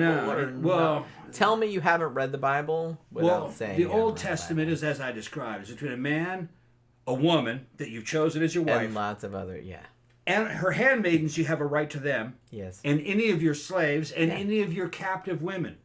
Traditional marriage, that's what traditional marriage was. It's now, not later on, Christianity did kind of amend that. There's no such thing. Christianity did kind of amend that you're really only supposed to have sex with the woman you married. If you have sex with a woman outside of that marriage, then that's adultery. That they would say, but that was later. And a lot of Romans didn't see it that way. That was, the tradition. Well, like I said, a lot of Roman men didn't see it that way. Nobody asked the women their opinion. Women were always second-class citizens in these cultures. Yeah, that's always. what I'm saying. Nobody asked women in how Roman we felt culture. about Women it. were the status of women were underneath slaves. Yeah, no one cared. Yeah, they were just. So that's not good. I'm just saying that it's just like no one asked us how we felt about it. They didn't care. We just had to fucking go along with whatever y'all wanted. Why would you care what a woman thought of it? You could kill them easily. That's what I mean. We were just like the furniture. Yeah, exactly. Well, you have to understand that the ancients believed that might was right. If you had power over another person, then that was right. And you could defeat a woman in hand-to-hand combat. So she was, by rights, she had to do whatever you say, basically. Yeah. Fuck that noise. This is how it was. It was like, Now, there were, later on, certain laws came about. But in general, women didn't, they didn't really, as long as you were doing your That's why that shit proliferated. That's what I'm trying to tell you, is that's why that shit proliferated, because no one cared how we felt. No one asked. This is just a truth. I'm just going to tell you something that's true, and it's just true throughout the ages, throughout. You can go through all the history of the human race, and this will never be disproven. Women had whatever rights men said they had. Well, yeah. I'm not arguing with it. That's all it was. Like I said, I'm not happy about it, being a woman myself. Right, yeah. In the West, men say that women have rights. In other countries that are not in the West, men say women don't have rights, or they have certain rights that are within certain... In certain Mideastern cultures, women don't have any rights. It's better now than it was, but it's just you still kind of feel like you're not really a person. Nah. You're not really a person. Well, men aren't very much people either, because they're expendable. Society throws them under the wheels of fucking in warfare all the time. Yeah, but that doesn't really excuse it, does it? What is consistent throughout human history is that man is inhuman towards man. Fucking, it's the animal kingdom. Like I said, that doesn't excuse it. Yeah. There is no excuse for anything. It's just that... True. I understand what you're talking about. Yeah, it sucks. But I don't have any expectations. Right. But you're not me. I'm not you. But I don't have any expectations because I don't have a high estimate of humans to begin with. Well, neither do I. Okay. Well, I actually probably have a lower estimate than you do. Yeah. Coming from the perspective that I'm coming from. Okay. I haven't seen it, being an animal trainer and having that background of training horses and also training humans in the Army and outside of the Army. I trained in private contracting. I worked for companies that trained foreign cops and foreign soldiers. I haven't seen any difference between human nature and animal nature. It's the same. Yeah, there's really not. Yeah. So, like I said, humans, the only difference is that humans will justify their behavior. What they're doing, they're going to say, God said it's okay, or I said it was okay. Yeah, they need a higher echelon. They need somebody above them to say that what they're doing is okay. Yeah. But, like, what they're doing is the same shit. Yeah. Largely than an animal would do. Not me. I know the game. No, I know. I'm just going. I'm doing this because I want to do it because I like it, and you can't stop me. Which at least I'm honest. Well, that's true. Like I said, I'm kind of like I'm not. I wouldn't consider myself an optimist by any means. Neither am I. I'm not an optimist or a pessimist. I'm a realist. I just look at how humans are. I wish people would be better. But I understand that that's probably never going to happen. And that kind of bums me out. I'm not going to lie about that. Kind of bums me out. I wish people would be better, but I know they're not going to be. It's all right. I'm old now. I've kind of come to that realization. I realized that when I was a teenager, but I've kind of like sat with that, and I'm just kind of like, okay, I guess there's nothing I can do. You know what I mean? You try to be better. You try to make the world a little bit better. You try to not be an asshole. That's all. That's all you can do in your little small way. You know. But like I said, I wish people would be better. I had hopes for humans, but yeah, I don't think that's gonna work out. There's especially the last however many years, 10 years or so. It's not gonna work out. People suck, and that's just how it's gonna go. I guess they're not gonna learn. So you know, I'm team animal at this point. I'm team animal. I'm just gonna hang out with my cats. So Uri Geller, as much as he has been debunked, shat on. I don't want to say shat on because that sounds like that's making him a victim, and he's not a victim. He made millions of dollars with this grift, allegedly. But he is still around, and he is still trying to make himself. But I will say that in his later years, he tried to go more ambiguous with it. He didn't really want to go, I'm not going to say, like, you know, definitive, like, concrete kind of stuff, because you can get in trouble doing that. So from the 1990s to the 2000s, he kind of shifted from doing, like, psychic demonstrations, like spoon bending and stuff. Okay, Tanya, you guys have a nice night. It's 4 o'clock. They go to sleep. Okay. Yeah. Oh, my God. You guys are watching at 4 a.m. Yeah. Oh, my God. Tanya says, Jenny, you're awesome. Oh, thank you so much. Yeah. I love you too, Tanya. Well, Heather says my wife is fine with. Oh my God. Yeah. No, like I said, I'm not supporting this shit about the way dudes are and the way life is. It's just. Oh, you would do that. No, I'm just saying. I didn't write these rules, and the rules are fucking dudes that have power and guns. They make the rules. They say whatever the rights I have or what anybody else has. Well, they can fucking shoot me. I'm not putting up with that crap. Right. Sorry, I'm just not. You don't have to put up with it. You don't. No. I mean, they might kill you. Yeah. But that's okay. You can go down fighting. Better to be dead. Yeah. Than put up with that shit. Yeah. I would rather. Because why would you want to live in a world like that? I wouldn't. Well, we don't in the local sphere that we're in. But true. But we just have to look at the way where it turned out in other places. You know, we can't use our situation to judge what's happening in the earth. On the world, no, because they didn't all have the American. Had I been born somewhere else, I'd been miserable. I would have been miserable. Holy shit! Had I been from, I would have either escaped or just let somebody kill me. Had I been born outside the West, I mean, maybe I could make it in China, Japan, okay. And I don't really like. I've lived in those societies. I don't think they're as fun. They're too much restrictive. I could live anywhere in Central and South America. That's still the West. There's not a big difference. I loved Brazil when I lived there. But if it went to a super fucking religious country, like Afghanistan or Pakistan, I could never handle it. Well, especially, it'd probably be a lot better for you than it would for me, for sure. I wouldn't know any better because you're born and raised there, so you would just take it for granted. But there's not much going on there, and all those guys are trying to get out of there and get to Western women. Well, and the thing about it is, like, a lot of the women that are there are absolutely aware of the shit, and they're just like, they want to get out too. Well, I don't know. I think they just don't have as much. I don't think they have fun. I don't think they have phones, and I don't think they're literate, most of them, so they wouldn't be able to read. They keep them like that. Yeah. For obvious reasons, Yeah. So. Well, a fucking side quest hero. She isn't here. She lived in Afghanistan for years when she was in the army. She said she couldn't teach them anything because they just laugh at her. Afghan soldiers, remember?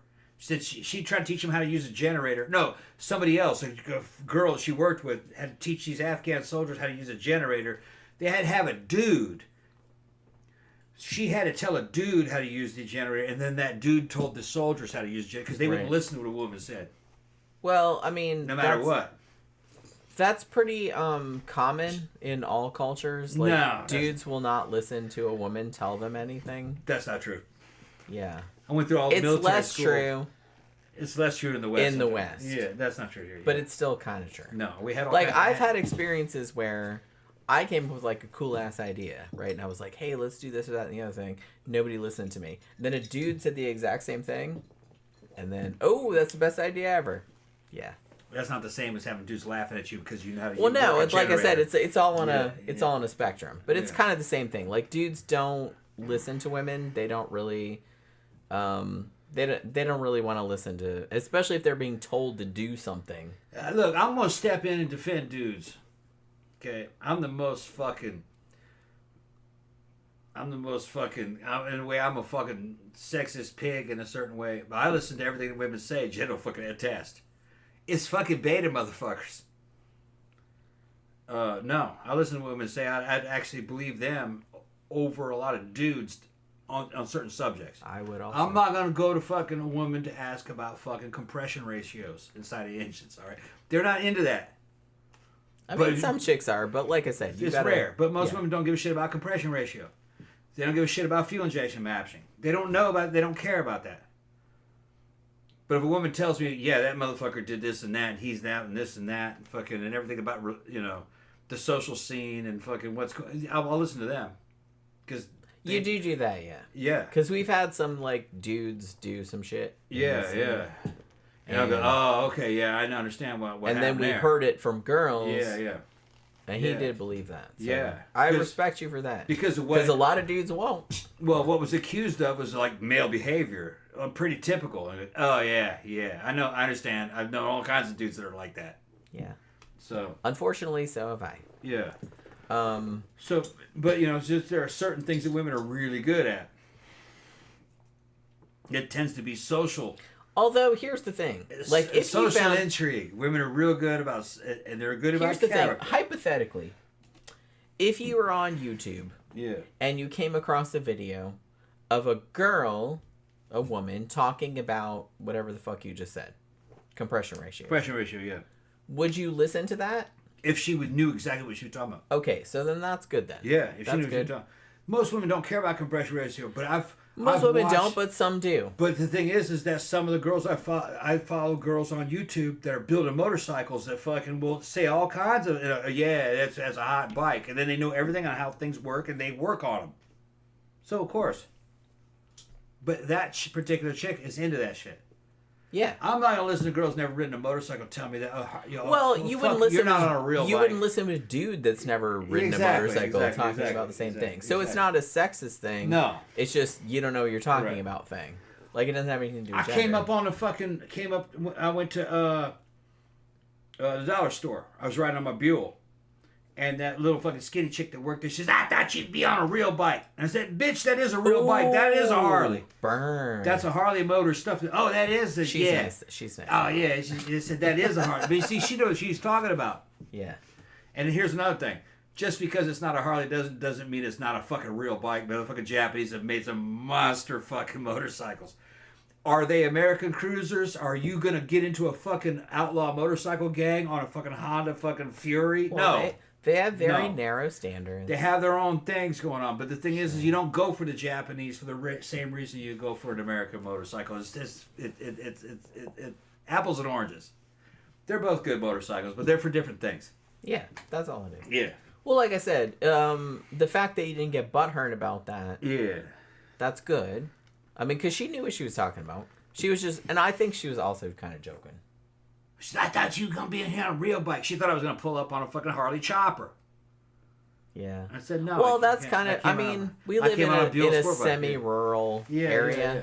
And I kind of feel like that's kind of the okay bike to be on. I'm like, you don't know what a real bike means anyway. No, they don't. Like I said, it's kind of a little bit backwater. Yeah, you don't know what a real bike is either. So, you know what I mean. But she did know what she was talking about to some extent.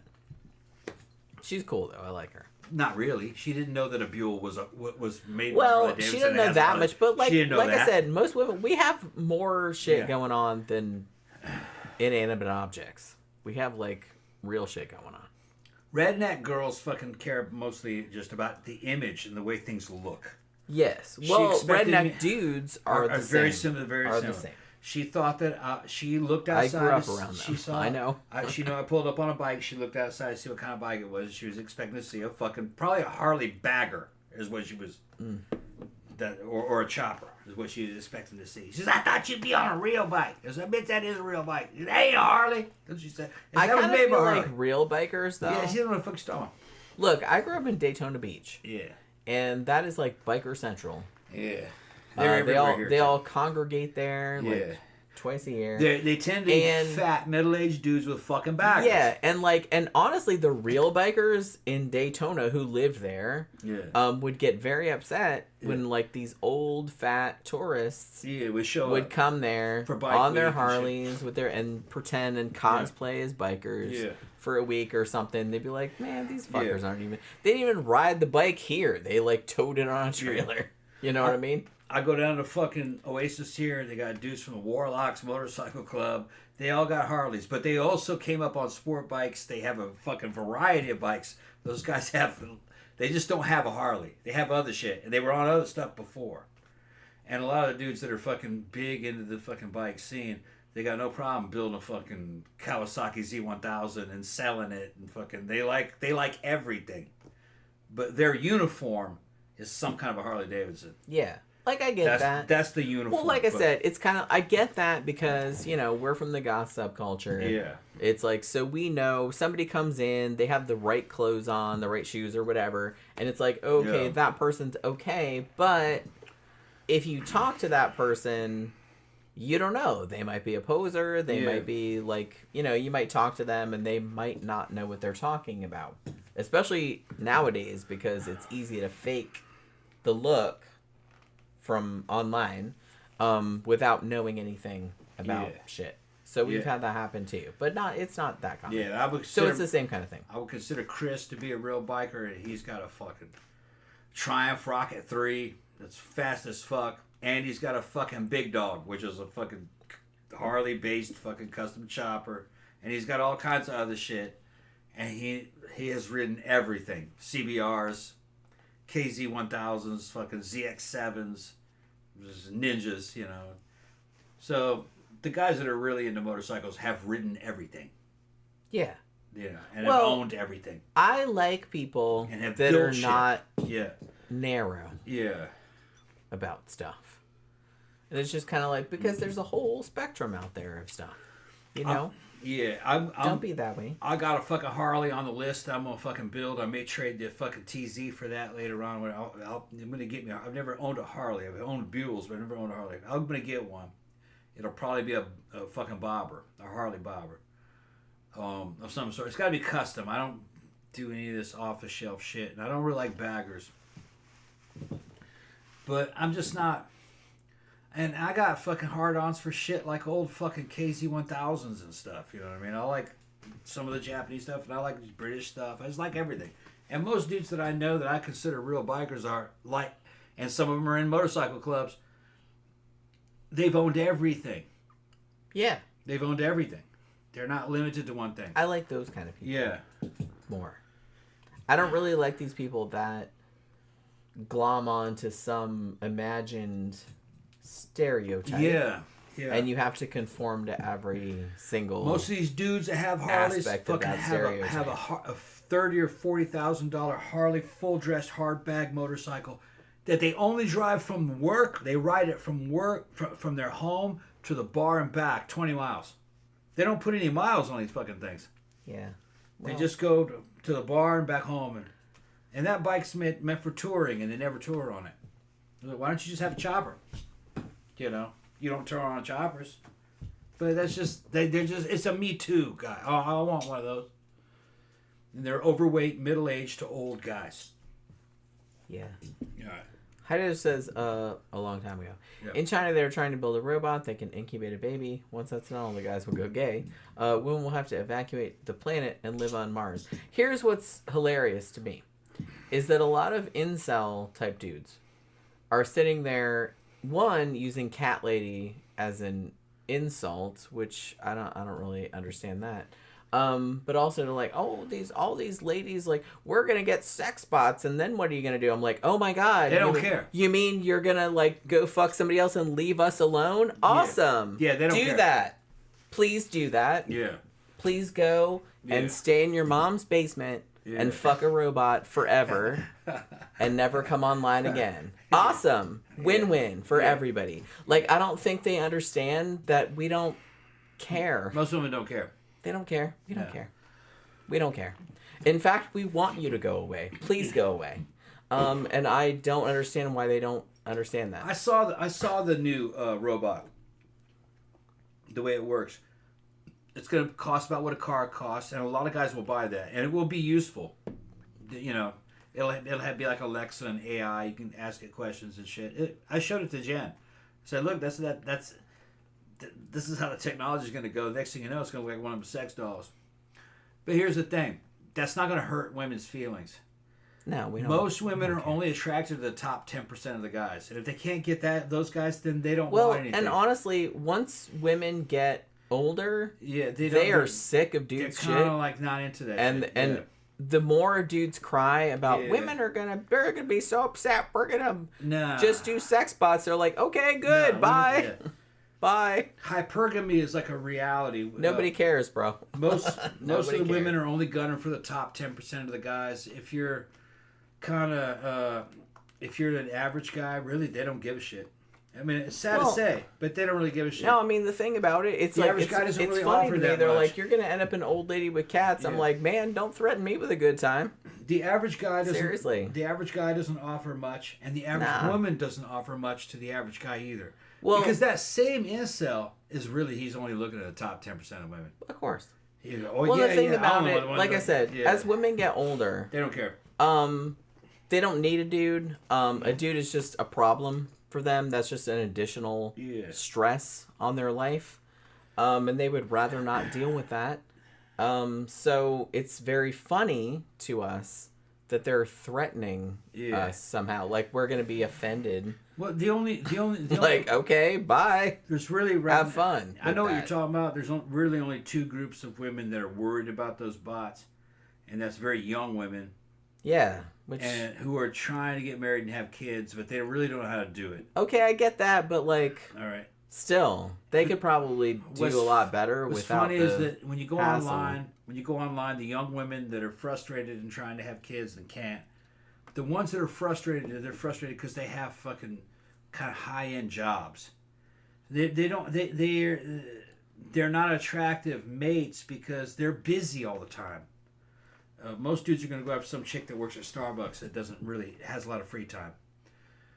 So her job is already putting her at a disadvantage. And the other group that is evidently hurting over the fucking robot thing is the average Chinese gold digger. They're pretty pissed off about it because for them marriage is transactional.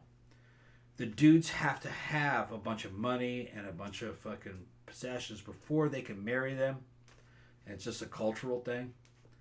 And what's funny is that all this shit, all their requirements, they throw them out the window when they deal with a foreign dude. But when they're dealing with Chinese guys, they raise their standards, and they're pissed that the Chinese guys are marrying Russian girls and robots. But that's not a problem here. Like I said, that's a very small percentage. Most women, especially in the South, aren't having any problems with dudes. There isn't a problem with dudes in dating and marriage. That's fine. It's mostly what these videos that these women are posting. I know what you're talking about. These are TikTok videos these young women and older women are posting. They're coming from cities, and these are fucking girls, Chicago, New York, L.A. And they're probably very much younger. They're probably younger. They're middle-aged and young, and they're making lots of money, and they're working fucking office jobs. They're having a problem finding guys. But like I said, that's a pretty small percentage. It's a small percentage of most women are actually not having a problem. Would not care. Yeah. Or they're already in relationships. Yeah. Like I said, and the older women get, the less they want to put up with dude shit anyways. So this is really not a thing for them. Like, they're not going to get upset about that. So. And the dudes have nothing to lose anyway. I mean, dudes aren't getting married because fucking... Women generally, statistically, are much happier single. Yeah, statistically, so are guys, I think, statistically. No, statistically, dudes are happier married. They're happier and healthier married because they have someone taking care of them. Women generally are happier single. I was pretty happy single. I guess it just depends on the dude. I'm happy married too, though. I don't care. I was successful single or married. I'm just saying statistically. Yeah. Well, because women, when they get married, they have a whole other thing they have to take on. They have to take care of this person, and it's a whole other burden. So it's just kind of like, to a greater or lesser degree. So in a lot of ways, I mean, look at my mom, marrying that dude, and then she had to take care of him when he was dying and all this other kind of shit. And she but he left her a lot of fucking physical wealth. He did, yeah. So but like I said, for many years, she was just... That was another generation, though. Right. I'm just saying that that's kind of what a lot of that her mom was apologizing to me that she's got a boyfriend now. I said, what are you talking about? I'm happy. I said... You did your duty to that dude. I couldn't stay married to that dude. She's laughing. She's like, yeah, I guess fucking, you're good to go. You're we all free. Hated that dude. You fly, be free, have fun. And God, man, I don't believe in God, but whoever, bless my sister. Yeah. She's 7 years younger.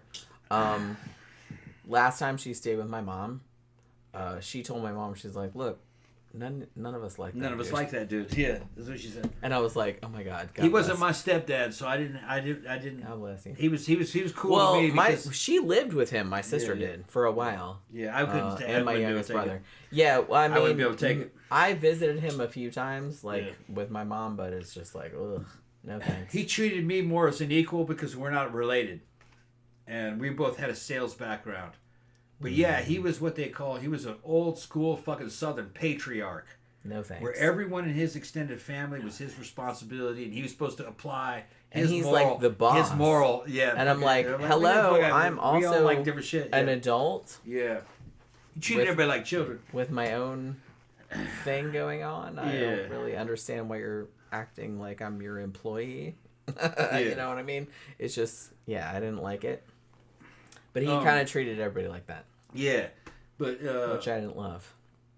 The right left online dynamic is going to, they're talking a lot about these chicks complaining on. That's why I'm getting questions. Who asked all these questions anyway? I don't know. They know. Well, the thing about this is all very pop culture. No, let me finish.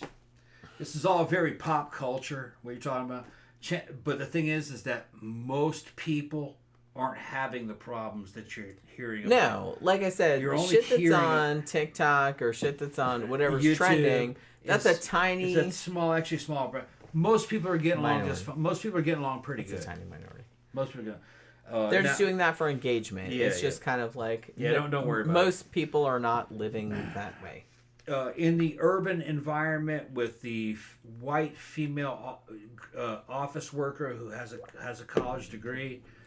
A lot of guys, I guess, were gunning for that. I never gunned for that demographic, and a lot of those women are having a hard time finding men because most dudes are not graduating from college anymore. The money isn't there for us. For the average dude, you're really going to make more money in the trades. You won't make any money in an office as a white guy. My cousin just got out of prison. He was in prison for about 9 years for bank robbery. He's made $770,000 last year. And he's an ex-con. $700, and it's his first year of fucking freedom. And he did it installing bathrooms. And people say white dudes aren't entitled. It had nothing to do with entitlement. He went out and worked it. I'm joking, yeah. And he got all of his leads off of Reddit. Yeah, I could see that. Just off of Reddit. If somebody knows how to work it... He just installs fucking bathroom kits. You gotta work it. $770,000 with his girlfriend who knew us. She's some goth chick who recognized me. I didn't even remember that chick. She's on Child 10, and Child 10 is his. She recognized us from a party we went to, like, 13 years ago. And I said, dude, my birthday party at Angel's house. And I said, dude, do you realize that you're going to be a millionaire next year? And she's going like, he doesn't understand it, how much money he's making. And I said, are you doing this on a credit line? He's funding his own construction programs with his own bank account. He doesn't even take out loans to get the raw material. Well, that's good. All cash. That's good. Out of his bank account. That's and fucking, I said, if you ever need me, just call me. He goes, oh yeah, I think I might have some jobs, but it's gonna take 3 or 4 days. I mean, seriously. And I said, well, I said, if you know I'll what work you're for doing. you. He goes, yeah, I'll throw $1,000 your way. Okay. $1,000 for 3 days of work. I don't mind if I'm away for 2 or 3 days because he's working. It's about 4 hours away. Okay. 3 hours away where he's mostly working. This is the first time hearing about it. Yeah, I was talking to him downstairs a couple weeks ago. He goes, that's right. Yeah, they were here. They were here. And like I said, a couple weeks and ago. I said, dude, the amount if you ever need help, just call me. Because he said, I can't get anybody. All right. He goes, they're all a bunch of ex-cons and fucking crackheads. He said, I paid that bitch $1,000 for a day of work and he wouldn't show back up. Okay. And I said, if you ever need me, call me. He goes, I'll call you. All right. I'll show you how to install them. And he's installing bathrooms and painting fucking interiors off of Reddit. And he's that's good. And he's an ex-con. I'm not bothered about that. He learned that shit honestly. in federal penitentiary while he was fucking working in a work crew. Good. That's how that system is supposed to work. Yeah, he got. You're supposed to learn a skill while you're in prison, and then when you get let out, you have to get a job. He's got licenses and credentials for all that shit. And I said, yeah, if you ever need me, call me, man. Fuck, I'd like to make a couple grand. As long as you're not a serial killer, I don't really. He said, all right, yeah, if I need you, I'll call you. Give a crap. He was going to come down here yesterday. He showed me a new baby. Like I said, robberies. That's kind of bullshit. He was a bank robber. Yeah. That's a crime, but it's not really a crime. He wasn't stealing from people. That's what I mean. Stealing bank. I don't really give a shit about But that. he did about over 10 years. I don't give a shit about that. Yeah. If it wasn't violent, as long as you didn't kill anybody or anything like that, I don't really give a crap. He's like, about stuff like that. He says, I did 770 last If you're year. just stealing from like corporations like, and stuff, I'm just like, eh. He said, I did 770. It's a crime, but it's not a crime. Yeah. You know? He'd make $20,000 on a fucking 4 or 5 day job. Nice. But like I said, you didn't tell me, but if you wanted to get involved, this is the first I'm hearing about it. The thing is, I'm kind of old. Yeah, but. You know, fucking. Well, it's up to you. I'm not Says if I need you, might only be a few days. If you want to do it, you can. If you don't want to do it, that's what I was thinking. If I'm only gone for a couple of days, you make a fucking couple grand, 3 or 4 grand for 2 days, 3 days of work. I'm like, yeah. Well, like I said, but if you don't want to do it, I don't care. Yeah, it's fine. Pay my credit card debt off. You know. Yeah. We both make our own money. Yeah. So I'm not really bothered about I was it. saying I need to renovate my bathroom. That's what he's doing. He's got all these bathroom kits that he can install in a day. Just like, I don't understand it. We just got our kitchen redone. But we haven't done the bathroom. He was like, "You need your bathroom redone." I do bathrooms. I mean, my bathroom's okay, but puts in the tubs and the tiles. It's all like a big thing you install. Yeah. We're done anyway, huh? What? We're towards the very end of this, aren't we? Not really. Okay. But we got We're still early. It's only 10:30. We got way off track. Way off track. So yeah, I just want to talk briefly because I know Tom wants to talk about other stuff. And honestly, let's get another drink for me when you get back. We're almost out. It's gonna be a new flavor. That's okay. We got vodka still, right? Oh yeah. Okay, as long as there's alcohol, I don't really care what flavor is in it. Okay, so as I mentioned earlier, as the 90s and 2000s went on, Uri Geller probably did this smart thing, as you would do if you were in this grift or this industry. Let's be nice and call it that. He's gonna go towards something that's more like ambiguous. So you're gonna go toward like motivational speeches, like business consulting, just that kind of stuff. So you're going to be like a self-empowerment guru. You're going to be like a positive thinking kind of guy. You're going to be that like celebrity mystic too. But you're going to kind of not... You don't want to pin yourself down by making any concrete pronouncements or anything like that. So you're just... Everything's very feel-good. Which, like I said, probably a smart thing to do. Very new agey. Very wellness. And everything's kind of ambiguous, so you can't be sued over anything. So this did allow him to remain relevant without completely relying on psychic claims, which obviously can be disproven. However, I will say that he seemingly couldn't help himself, and he did get involved in some kind of controversial cases. For example, in 1992, he was asked to investigate the kidnapping of a Hungarian model named Helga Farkas. And his prediction was that she would be found in good health. However, as far as I know, as of this live stream, she has not been found and is widely believed to have been murdered. So probably wrong about that one. Probably, like I said, take some cues from Sylvia Browne. Keep your mouth shut about the fucking true crime cases, you know? Also, I just wrote this down because I thought this was funny. But in 1997, it's not super important, but I just thought it was funny. He got involved with the 2nd Division football club, Exeter City. And he put what he called energy-infused crystals behind the goal posts at their football ground. And this was supposedly to help them win this big, important, like, end-of-season game. However, they lost the game, Exeter did, 5-1. So, obviously, that did not help them. Didn't help them. So, you know, good job there. No psychic powers evident. So, yeah.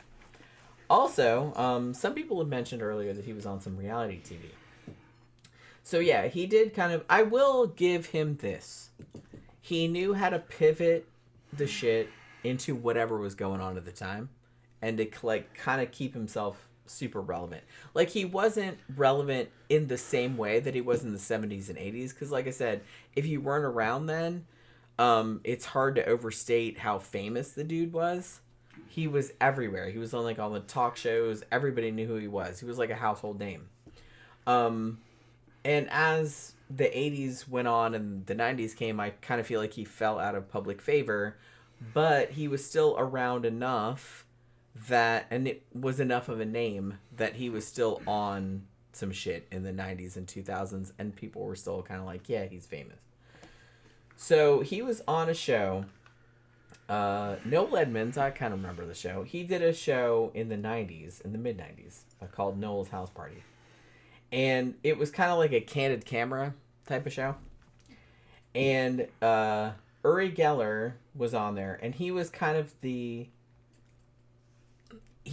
like, there was a prank on the show where this woman that lived there, like, in this house, like, whenever, like, Uri Geller came in and, like, all the shelves would fall off the wall, like, he had done it or something. It was a big prank thing that he was doing.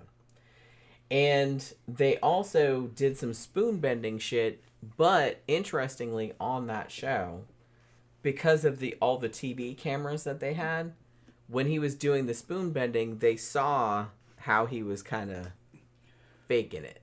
You know what I mean? Allegedly. So there was that. That was in 1996, actually. Somebody tried to send us a fucking super chat. It didn't go through. Oh, shit. Metalcore did. Is that Stu? That's Stu. Yeah. Yeah, I don't know why, bro. I don't know why I can't help you. Yeah. Uri was also in a horror film called Sanitarium in 2001.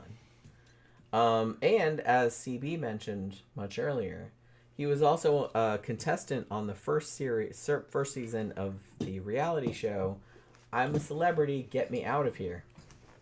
The funniest thing, I think I saw that when I was in the UK, actually. It's a terrible show. I don't really like reality TV. But he was actually the first to be eliminated from that show. So, finished in last place. There you go. Also, in early 2007, there was a reality show in Israel, which was called The Successor, and he was trying to find his successor, I guess. So they were trying to, like, bring all these people on that had supernatural powers and stuff. So all these Israeli magicians came on. Now, I will note that even in Israel, like, a lot of magicians that were working in there at that time said, you know, the show is bullshit, and you're kind of, like, trying to make it seem like they have supernatural powers when they don't, like they're just, you know, doing magic tricks or whatever. But, you know, I guess it was still, like, a pretty popular show for all of that. And later that year, 2007, Uri Geller, and Chris Angel also did a show called Phenomenon, and they were looking for, it was kind of like looking for the next big mentalist kind of thing. And there was a guy named Mike Super who won that competition.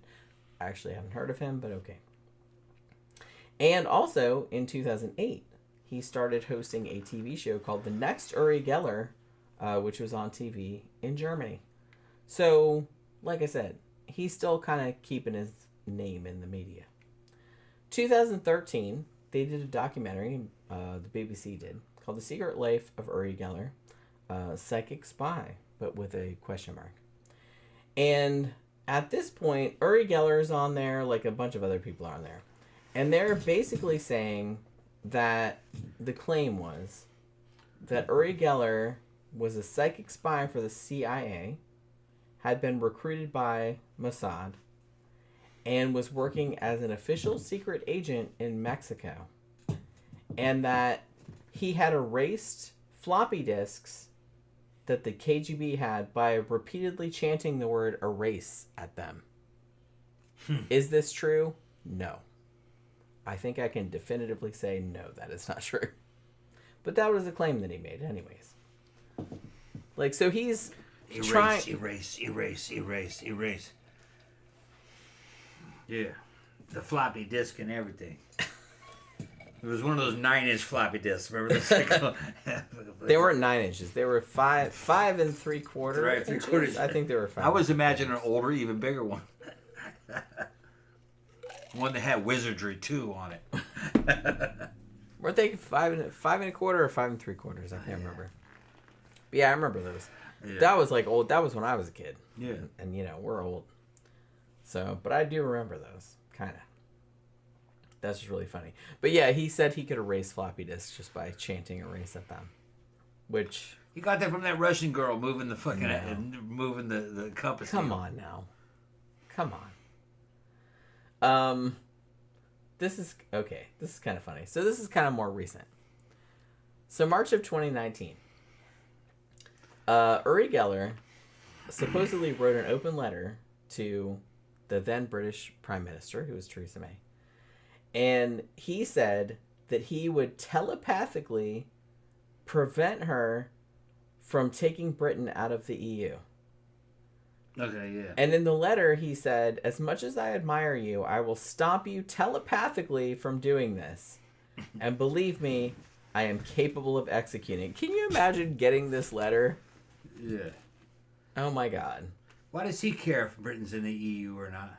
Well, and the weird thing about it is, like, there's several layers to this issue.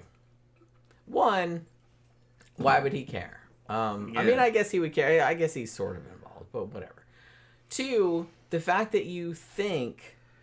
This is kind of why I think that he sort of, in a sense, believes his own bullshit. Because the fact that you would go to all the trouble of writing an open letter to a prime minister, of all people, saying, I'm going to psychically stop you from doing that, and seemingly being serious about that. I can't imagine the thought process that went behind that went into that. I just can't imagine. Well, didn't you say later on he was going to be like some kind of fucking geopolitical advisor? Well, that's what, as recently as 2025, he was saying that kind of stuff. Yeah. In other words, a geopolitical advisor is a motherfucker that tries to control the world. I'm going to try to control the world. And world politics. Geopolitical advisor is just some loser totally made up that's like ranting to leaders about, you should do this. You should do this. I'm going to advise you on how to govern the planet. Yeah. And no one listens to you. Yeah. Okay? That's the reality. That's some hyperbole there. Honestly. Yeah. Well, it's just... Some it's like... some dreamers. That's kind of what's funny about this, all of this kind of stuff to me. Yeah. It's like, I understand padding your resume. Yeah. That's kind of a bigger version of what this is. Yeah, when you actually break that down to the lowest common denominator, that's I'm saving the world, motherfucker. Yeah, I'm going to tell you how to save the world. To me, all of that, the root of that is narcissism. Yeah, of course. Of course.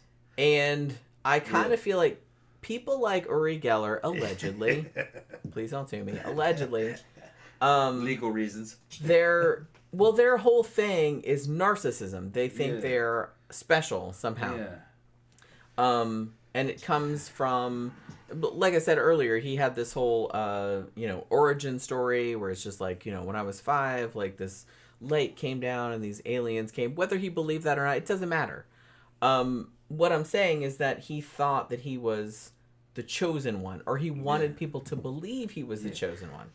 And that narrative, it's what we white people call main character syndrome. Yeah, that narrative, very indicative of like someone that's very narcissistic. Yeah, that main character Because syndrome. I could never fathom thinking I was important enough to write to some world leader and tell him like, look, I have psychic powers and the aliens told me to tell you. And the aliens told me to tell you. Yeah.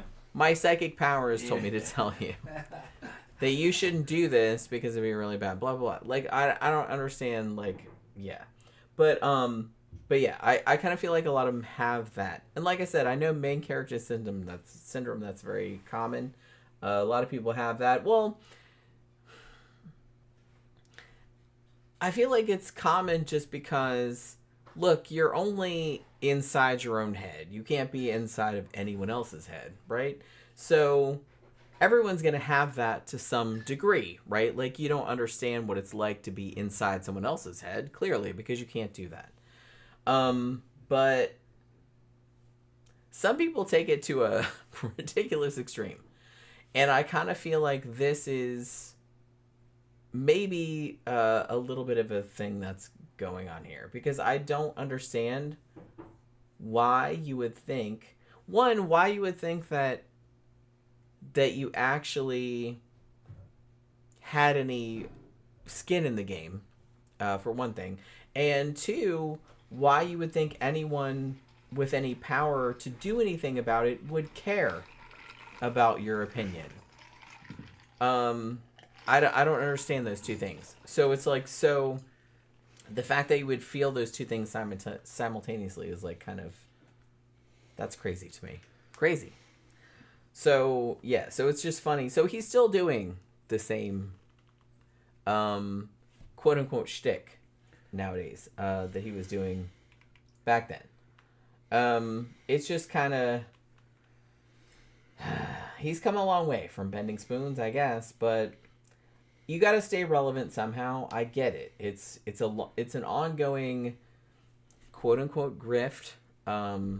You get in on that, you get on that train early, and you kind of got to stay on that train if you want the money to keep coming in. So I get it. You have to kind of do that. I get it.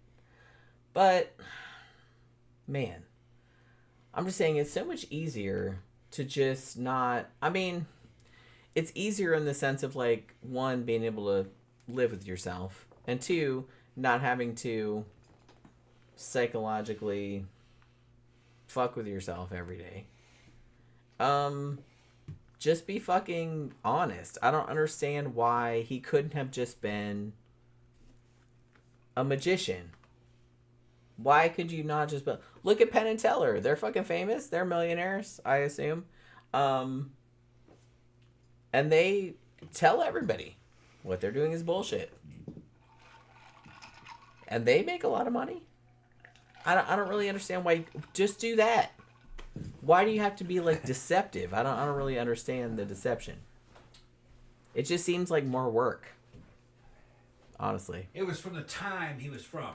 I guess. Like, I get, too, that, like, yeah, that was the time that he came from. Like I said, he came up in the 60s and 70s, and, like, everybody was in New Age shit, and he's like, he just rode that train. I get it. But as time goes on, it just, I don't know, it just seems like it gets harder and harder to maintain. He's still kind of out there. I don't know what his financial situation is like nowadays. But he's still out there doing shit, and he's still kind of known.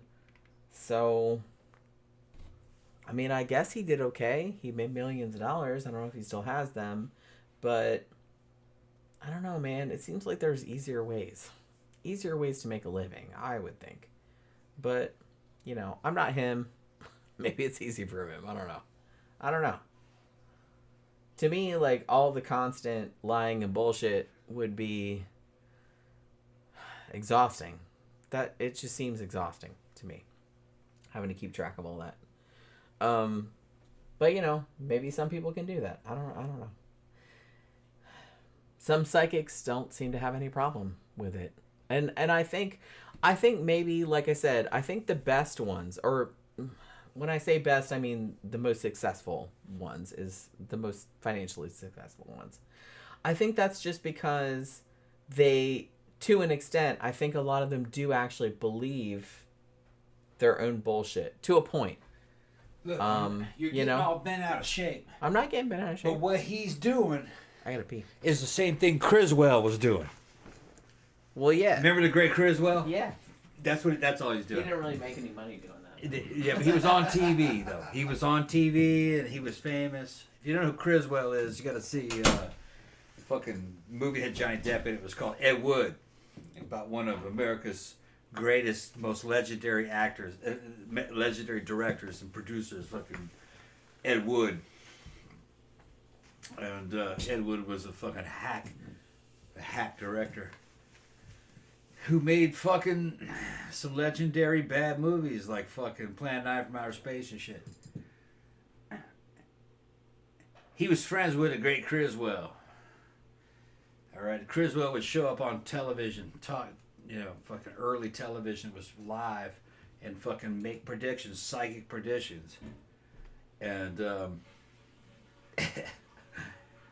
there's a scene in the Ed Wood movie where fucking Ed Wood meets the Criswell. He's, how'd you fucking predict all these fucking big, psychic predictions that you made? He goes, I made them up. And he's like, what? He goes, yeah, I just made this shit up. Because Ed Wood had no idea that Criswell was a fucking fraud, but it was just an act. Well, yeah. So all of them are. So it had been I can understand why Geller did what he did, because he was that's in where a the time, gravy train was. He was in a time when it was New Age beliefs and talk shows like Johnny Carson, and there people had always kind of had a grift like this, like Criswell, where so he wasn't doing anything new. Yeah, it's not. Yeah. It's just that the world had changed, and now they're going to call the Criswells out. He wasn't really ready for that. And like I said, I don't even think Criswell made that much money from that. He was kind of like a B level. Oh, yeah. He was just a guy you'd have on a fucking talk show or a fucking, a television variety show.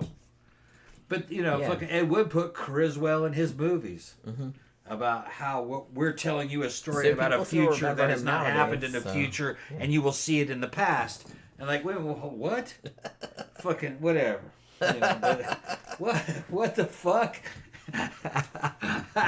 Sadly, in the excellent Tim Burton movie, Ed Wood, Criswell was played by the PDF file. Yeah. Jeffrey Jones. Yeah, he got busted later on. But he did a great job in that movie. He was good. He was good in that movie. Yeah. He has a PDF file. Though. Yeah. That's why they didn't put him in the second Beetlejuice movie. They just killed him off and like made him a dead body. That's why they did that. In case you didn't know. No, I didn't know anything about it. Yeah. But the Criswell wasn't a PDF file. I'm just talking about Criswell. Yeah. Fucking, I'm just saying that. There was a long line of television psychics that made fucking wild claims and predictions. Even Johnny Carson himself would lampoon them when he would play the role of the Great Carsoni. He'd put on a big fucking turban and shit and make predictions. He would fucking read something out of it. It was a fucking. Well, he was making fun. He's making fun of it, but that's just the way it was, and the culture of the time. I'm always kind of fascinated by these people, though, because I always wonder. I know there's like a spectrum. Like, how much do they know that they're full of crap? Like, how much do they know that they're deceiving other people, like, consciously? Well, who are you talking about in particular? I mean, well, that's what I'm saying. It's just kind of like, I don't really know. No, they all knew they were hoaxed. I kind of feel like most of them probably know. Yeah. Cult leaders, some of them believed. But when you're talking about dudes like Geller knew he was a magician. Come on. Yeah, I think he did. Yeah. He knew he was a magician. He's just trying to pass himself off as a here's the thing about the tricks that Geller did on TV and stuff like that. Those tricks need setup. Yeah. You need to bring your own stuff. You need to do stuff ahead of time. All of that. So, in that sense, he absolutely knew what he was doing is fake because you had to know. You have to set everything up ahead of time or it's not going to work. Obviously, because when he was on Johnny Carson in 1973, he couldn't do the stuff because they gave him a bunch of props that were not his props that he had brought. No, Geller knew he was a magician. And he knew he was what we would call a mentalist. He was trained as that. But he just couldn't be happy But he with was that. tried to pass himself off as a psychic. As having actual psychic powers. Which, like I said, but that was in the but that was in the theme of the era that came before him. Yeah, that's where I have an issue, though. It's just, I have an issue with that. It goes all the way back to the early 1900s. Because you're lying. It goes all the way back to the early 1900s, and fucking and Houdini, trying to debunk them. So there was. I love Houdini. Honestly, Houdini is one of my heroes. Yeah. We should probably do another show about him. We did a show about him and Sir Arthur Conan Doyle like a long time ago. That was probably like our second or third show that we did like back. Houdini was the shit, and he was a fucking awesome fucking dude. Another example of fucking how much influence and how much talent fucking Jewish Americans had. Okay, that bitch was a badass. Okay, he was a rad dude, just a rad dude, like all around. Yeah. Like I said, he's kind of one of my personal heroes. He was a great magician and stuntman, very much like David Blaine, and he debunked and defrocked a lot of psychics because he thought they were abusing people, talking to their ancestors and shit. And the thing about it was that he wanted to believe. He wanted to believe. Yeah, he wanted to believe in the. He wanted to talk to his mom. Yeah. His mom had died. They were all fake. But he wanted it to be real. Yeah. So it's like, that was kind of what started him on the crusade of debunking them, was just like, he got so many fucking falsely people say, yeah, I'm talking to your mom. It's like, yeah, it's not my mom. And it's like, he got really disheartened by that. Yeah. And it's like, so that was why he started on the whole thing. A huge admirer of Houdini, so is Jenny. I mean, he was kind of very much kind of like a Renaissance American in many ways. Very much an entrepreneur, showman, great charisma, good-looking guy, and believed in physical fitness and hardened himself. He would do fucking physical stunts. Got killed doing a stunt. He did. And was a mentalist and magician. Yes. And a great showman. And evidently the women loved him. Okay. I can see that. He was very powerful. Oh, he was a sex symbol. Yeah. Of his day, and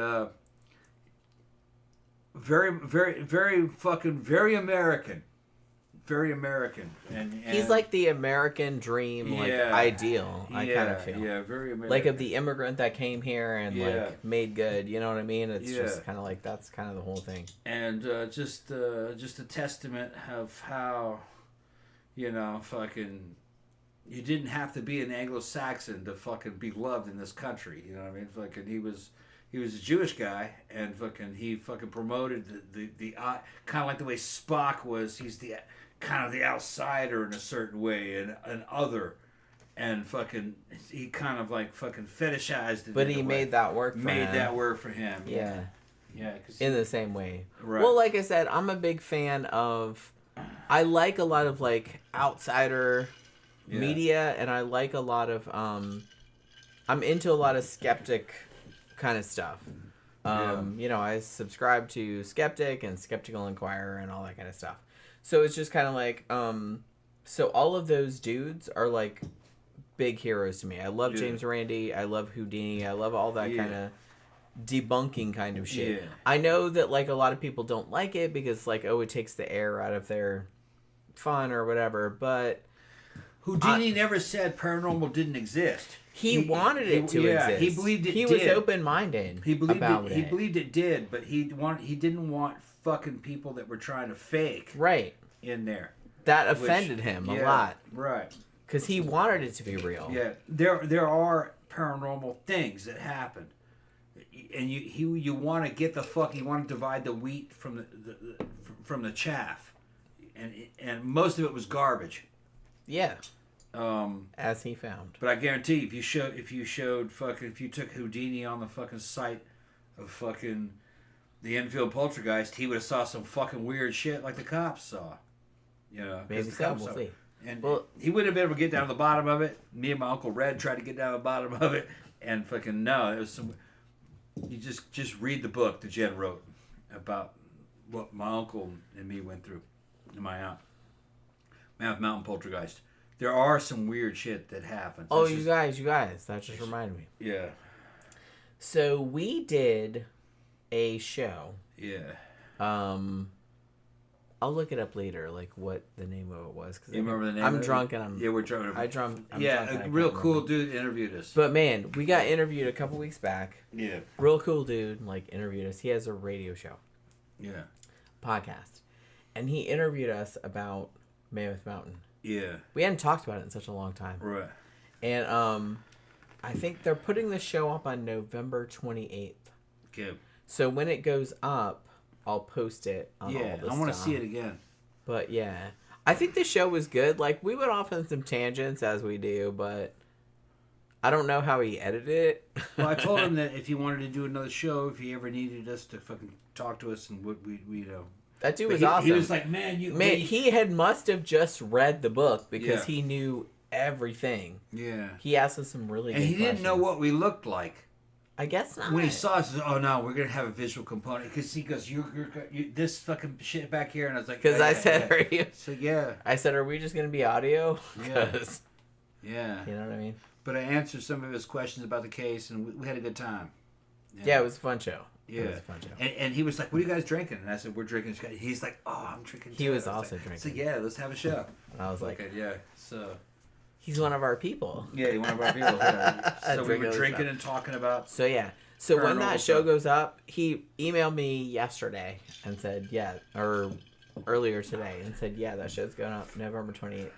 So when that goes up, I will post it in the stream. But yeah, we had a good time doing that. And it was Mammoth, and I was just kind of like, man, it's been so long since we talked about that. I had to reread the book to, like, remember. Isn't that funny? Yeah. That's funny. Yeah, I had to reread the book to, like, remember all the shit. But we had a good time. Yeah, but getting back to Houdini. Houdini was the man. He was a multimedia type man before people knew what the word multimedia meant. Yeah, big time. He did live shows, books. He did fucking a radio. They filmed what he did. So, okay. And he was a man trying to seek the truth. It was magic, mentalism, and fucking physical feats. Yeah. And got killed doing one of his fucking physical feats. Very much a show business guy, but very interested in the occult and paranormal and trying to get down to the bottom of it. He was a great American and a testament to Jewish American culture. That's a small ethnic group that is powerful and punches above its weight. In the United States, and they're big time. Yeah, because they demand excellence. They come from very tough families. About their moms are fucking constantly. You're going to be a lawyer. You're going to be a doctor. They're very kind of a high stress. Well, you have to be. You must because you've got to be better than everybody else, or the white people are going to pick on you. But they end up being neurotic but high achievers. And I've known a lot of Jews. If you want to fight me on that, you fucking drop that shit. You know it's true. Neurotic but high achievers. I was friends with a lot of excellence. And in high school. What's that? I was friends with a lot of Jews also in high school. Yeah. Been to Israel when I was in the army, so I know how they are. Well, I was in a lot of the gifted classes and all of the, band and chorus and all of that kind of stuff, and there were a lot of Jewish people in that. And, I didn't really think about it, which is weird. I didn't really think about it at the time. Yeah. But later, For many years, I was a right-hand man of fucking one of the most powerful Jewish dudes in this area. Fucking took care of his house while he was gone. Fucking Dr. Seibel. Fucking his mama fucking founded Orlando General Hospital. He's a fucking extremely wealthy doctor. Fucking so no, I know the Jews well. They punch way above their weight. And well, like I said, anyone that is focused on education, excellence, discipline, like all that kind of stuff, that's good. Yeah, that's good. Yeah. Like, not to an extent where you're like abusing people or nothing like that, but it's just kind of like, you know, expect excellence. Yeah, you should expect excellence. Yeah, all the ones that I knew were like that. Yeah, it's just cultural. Don't be shitty if they fall short of that. Don't be shitty. Yeah. But like, just like anybody else, you got bad people in all groups. But I'm just saying, in general, I mean, some people are just they're not gonna live up to your and you have to like deal with people where they're at. Yeah, I've always felt like you can't wish people. It's like, oh, I wish you were this way or I wish you were that way. It's like you can't do that to people. Don't do that to people. Yeah. But like, especially your kids, for Christ's sake. Yeah. That will fuck them up forever. Yeah.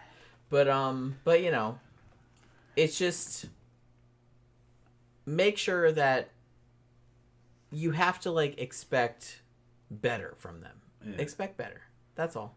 Yeah. The Jews are tough people. That's all. They're tough in business. They're going to excel. That's what they try to do.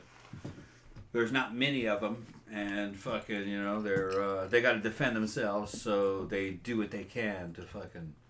They have a history of fucking people fucking them over, and so they do what they do. Yeah. A little bit. Yeah. A little bit. You know, gotta do what you gotta do. So, where are we with this? Looks like you're almost done. Yeah, I got to that. Okay. I mean,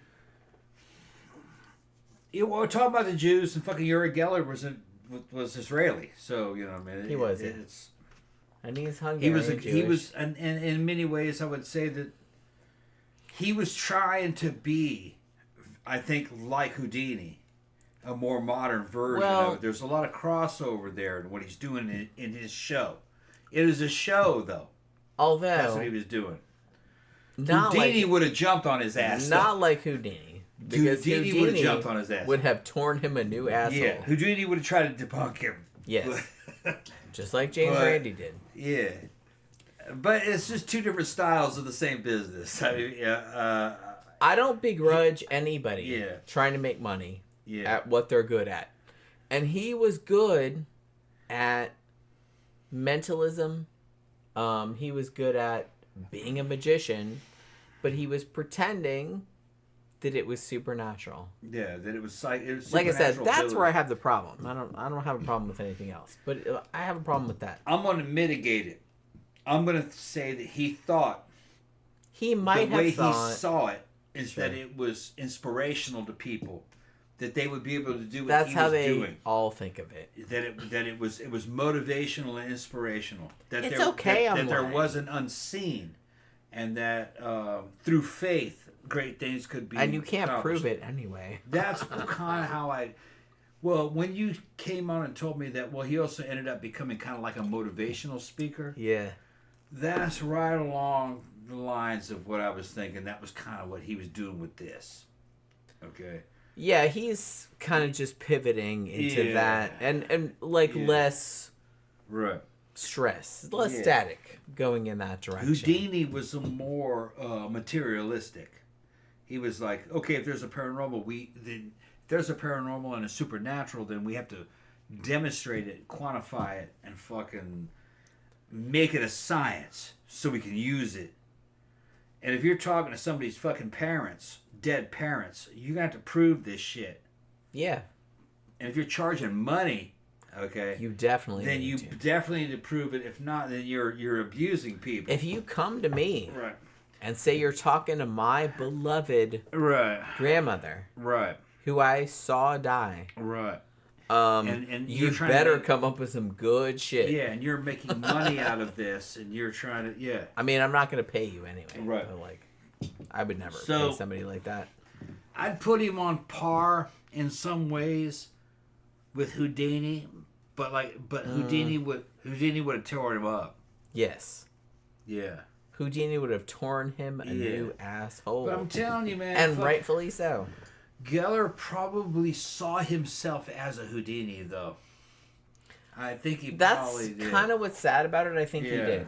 Yeah. But he's like I don't want to say he's the polar opposite of Houdini. Yeah. But he's on the way opposite end of the spectrum. Than Houdini. Houdini knew what he was.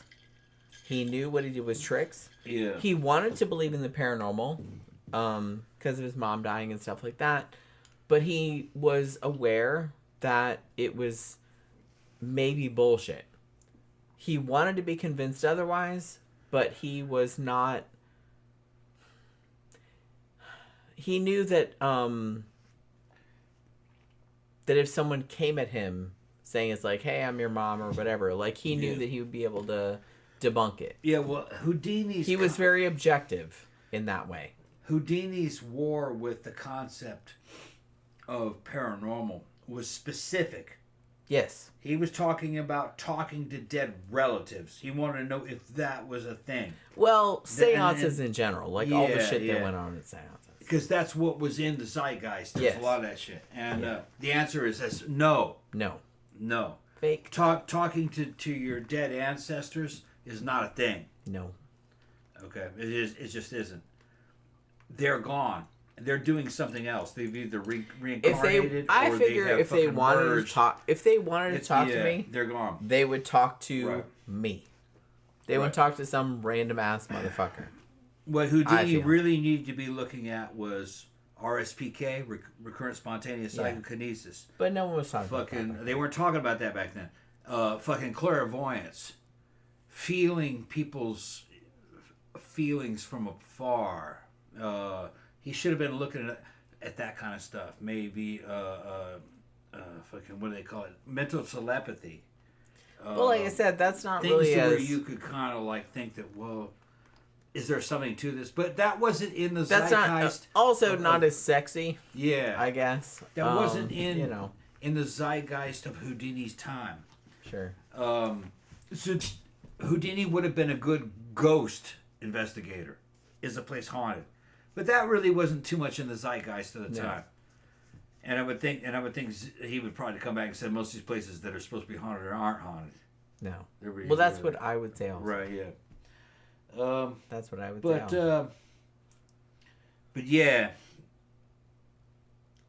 I don't hold any bad feelings towards Geller. I just think that he was a mentalist and a magician. I'm not mad at him. And that he he was in a certain time where he was just trying to do kind of what was what was popular at the time. What was popular at the time, trying to make money. What was, I get it. What was acceptable at the time, and that's what he was doing. He was more of a motivational guy. I think. Like I don't begrudge people trying to make money on whatever was going on at the time, and I kind of feel like that's what he was doing. Yeah. I wish, though, that he had just said that he was a mentalist, that he was a magician or something like that. I just wish he had been more upfront. Yeah. That's all. I don't like the deception. I think that's what pisses me off. Yeah. You know. I'm gonna go to the restroom. Hold on. So, I don't know. Ooh. Like I said, I don't get mad about people making money off of this kind of stuff. I get mad about people lying about it. That's all. Saying that it's like, oh, I'm doing psychic power. No, it's not. No, it's not. It's magic tricks. If you just said that, I wouldn't care. If you just said that, I wouldn't care. And the fact that he didn't do that kind of makes me mad. I'm not as mad at him as I am about people that use that shit for more nefarious reasons. Like I said, like Sylvia Brown, who actually tried to solve crimes with her bullshit, which really makes me mad. But, like, you know, Uri Geller seems fairly innocuous, I guess. He didn't really involve himself that much in real crimes or anything like that. Like, yeah, he's been doing some shit lately with politics or whatever, but like, okay. But like prior to that, like he's like, look, I'm just gonna go on TV and bend spoons and do psychic stuff, and that's fine. Like, if people want to believe that, fine. I don't love it, but okay. But the second you start getting involved in like real murders and actual like real life shit, yeah, then we're gonna have a problem. Yeah. He doesn't seem to have done that too much, which is good and probably wise on his end. Other than that one case that we talked about with the disappearing woman. But, you know, like I said, I'm not mad about it. I'm not super mad at him the way I hate Sylvia Brown. Yeah. Well, she was abusing shit. Holy shit. That bitch was like, she was a fucking monster. She was a fucking monster. Okay, so are we pretty much done with this? I think looks like we're towards the end. Now, is there any other questions you all may have? What's going on for Friday? Friday we're gonna do the sidetrack show. Just sidetrack show? Okay. We are not going out that night. Yeah, but we're gonna be out Saturday probably. We're going out Saturday because Saturday is Memento Mori. Yeah. But Friday night we're not going out, so we're gonna be here with you guys, getting drunk with you guys, and talking about bullshit. Well, like we did on this show, but without the imprimatur, without the limitations of a fucking show. Thinking that we actually have a topic. Without the limitations of a topic. I mean, not like I spent 3 days researching this or anything. You know what I mean? I think you did good though.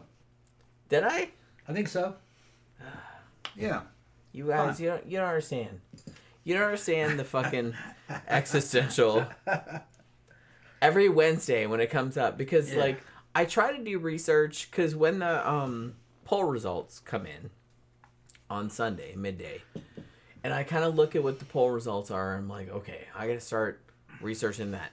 So sometimes if I have time, like I'll research it Sunday, but then like when Monday, Tuesday, Wednesday come along, I'm usually super, super busy, like with work, and I'm like, fuck, man, when am I gonna do this? And sometimes I can watch documentaries in the evening and stuff, but usually like as Wednesday comes, like I usually get more and more stressed. Yeah. And I'm just like, oh, because you guys know how I do it. It's like I have to be. You guys don't even know. I had a 10,000 word essay. I skipped over. You had a lot. I skipped over a lot. Yeah. I try to do like on Sunday. I try to do like at least like kind of an outline of what I want to talk about on the topic.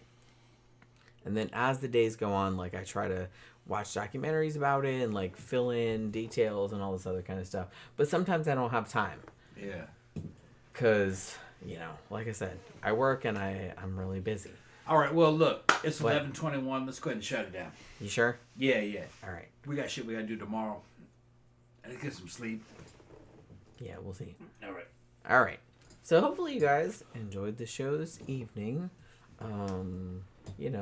But we'll be back on Friday night for the sidetrack show, which there's no topic. It's just hanging out and drinking. And talking about random ass bullshit, which is also, always fun. Yeah. So hopefully you guys can join us for that. Hopefully you guys enjoy the show this evening. I know. Shut up. He's making fun of me. All right. So have a good day tomorrow, you guys. Have a good day on Friday. We will see you guys again on Friday night. Good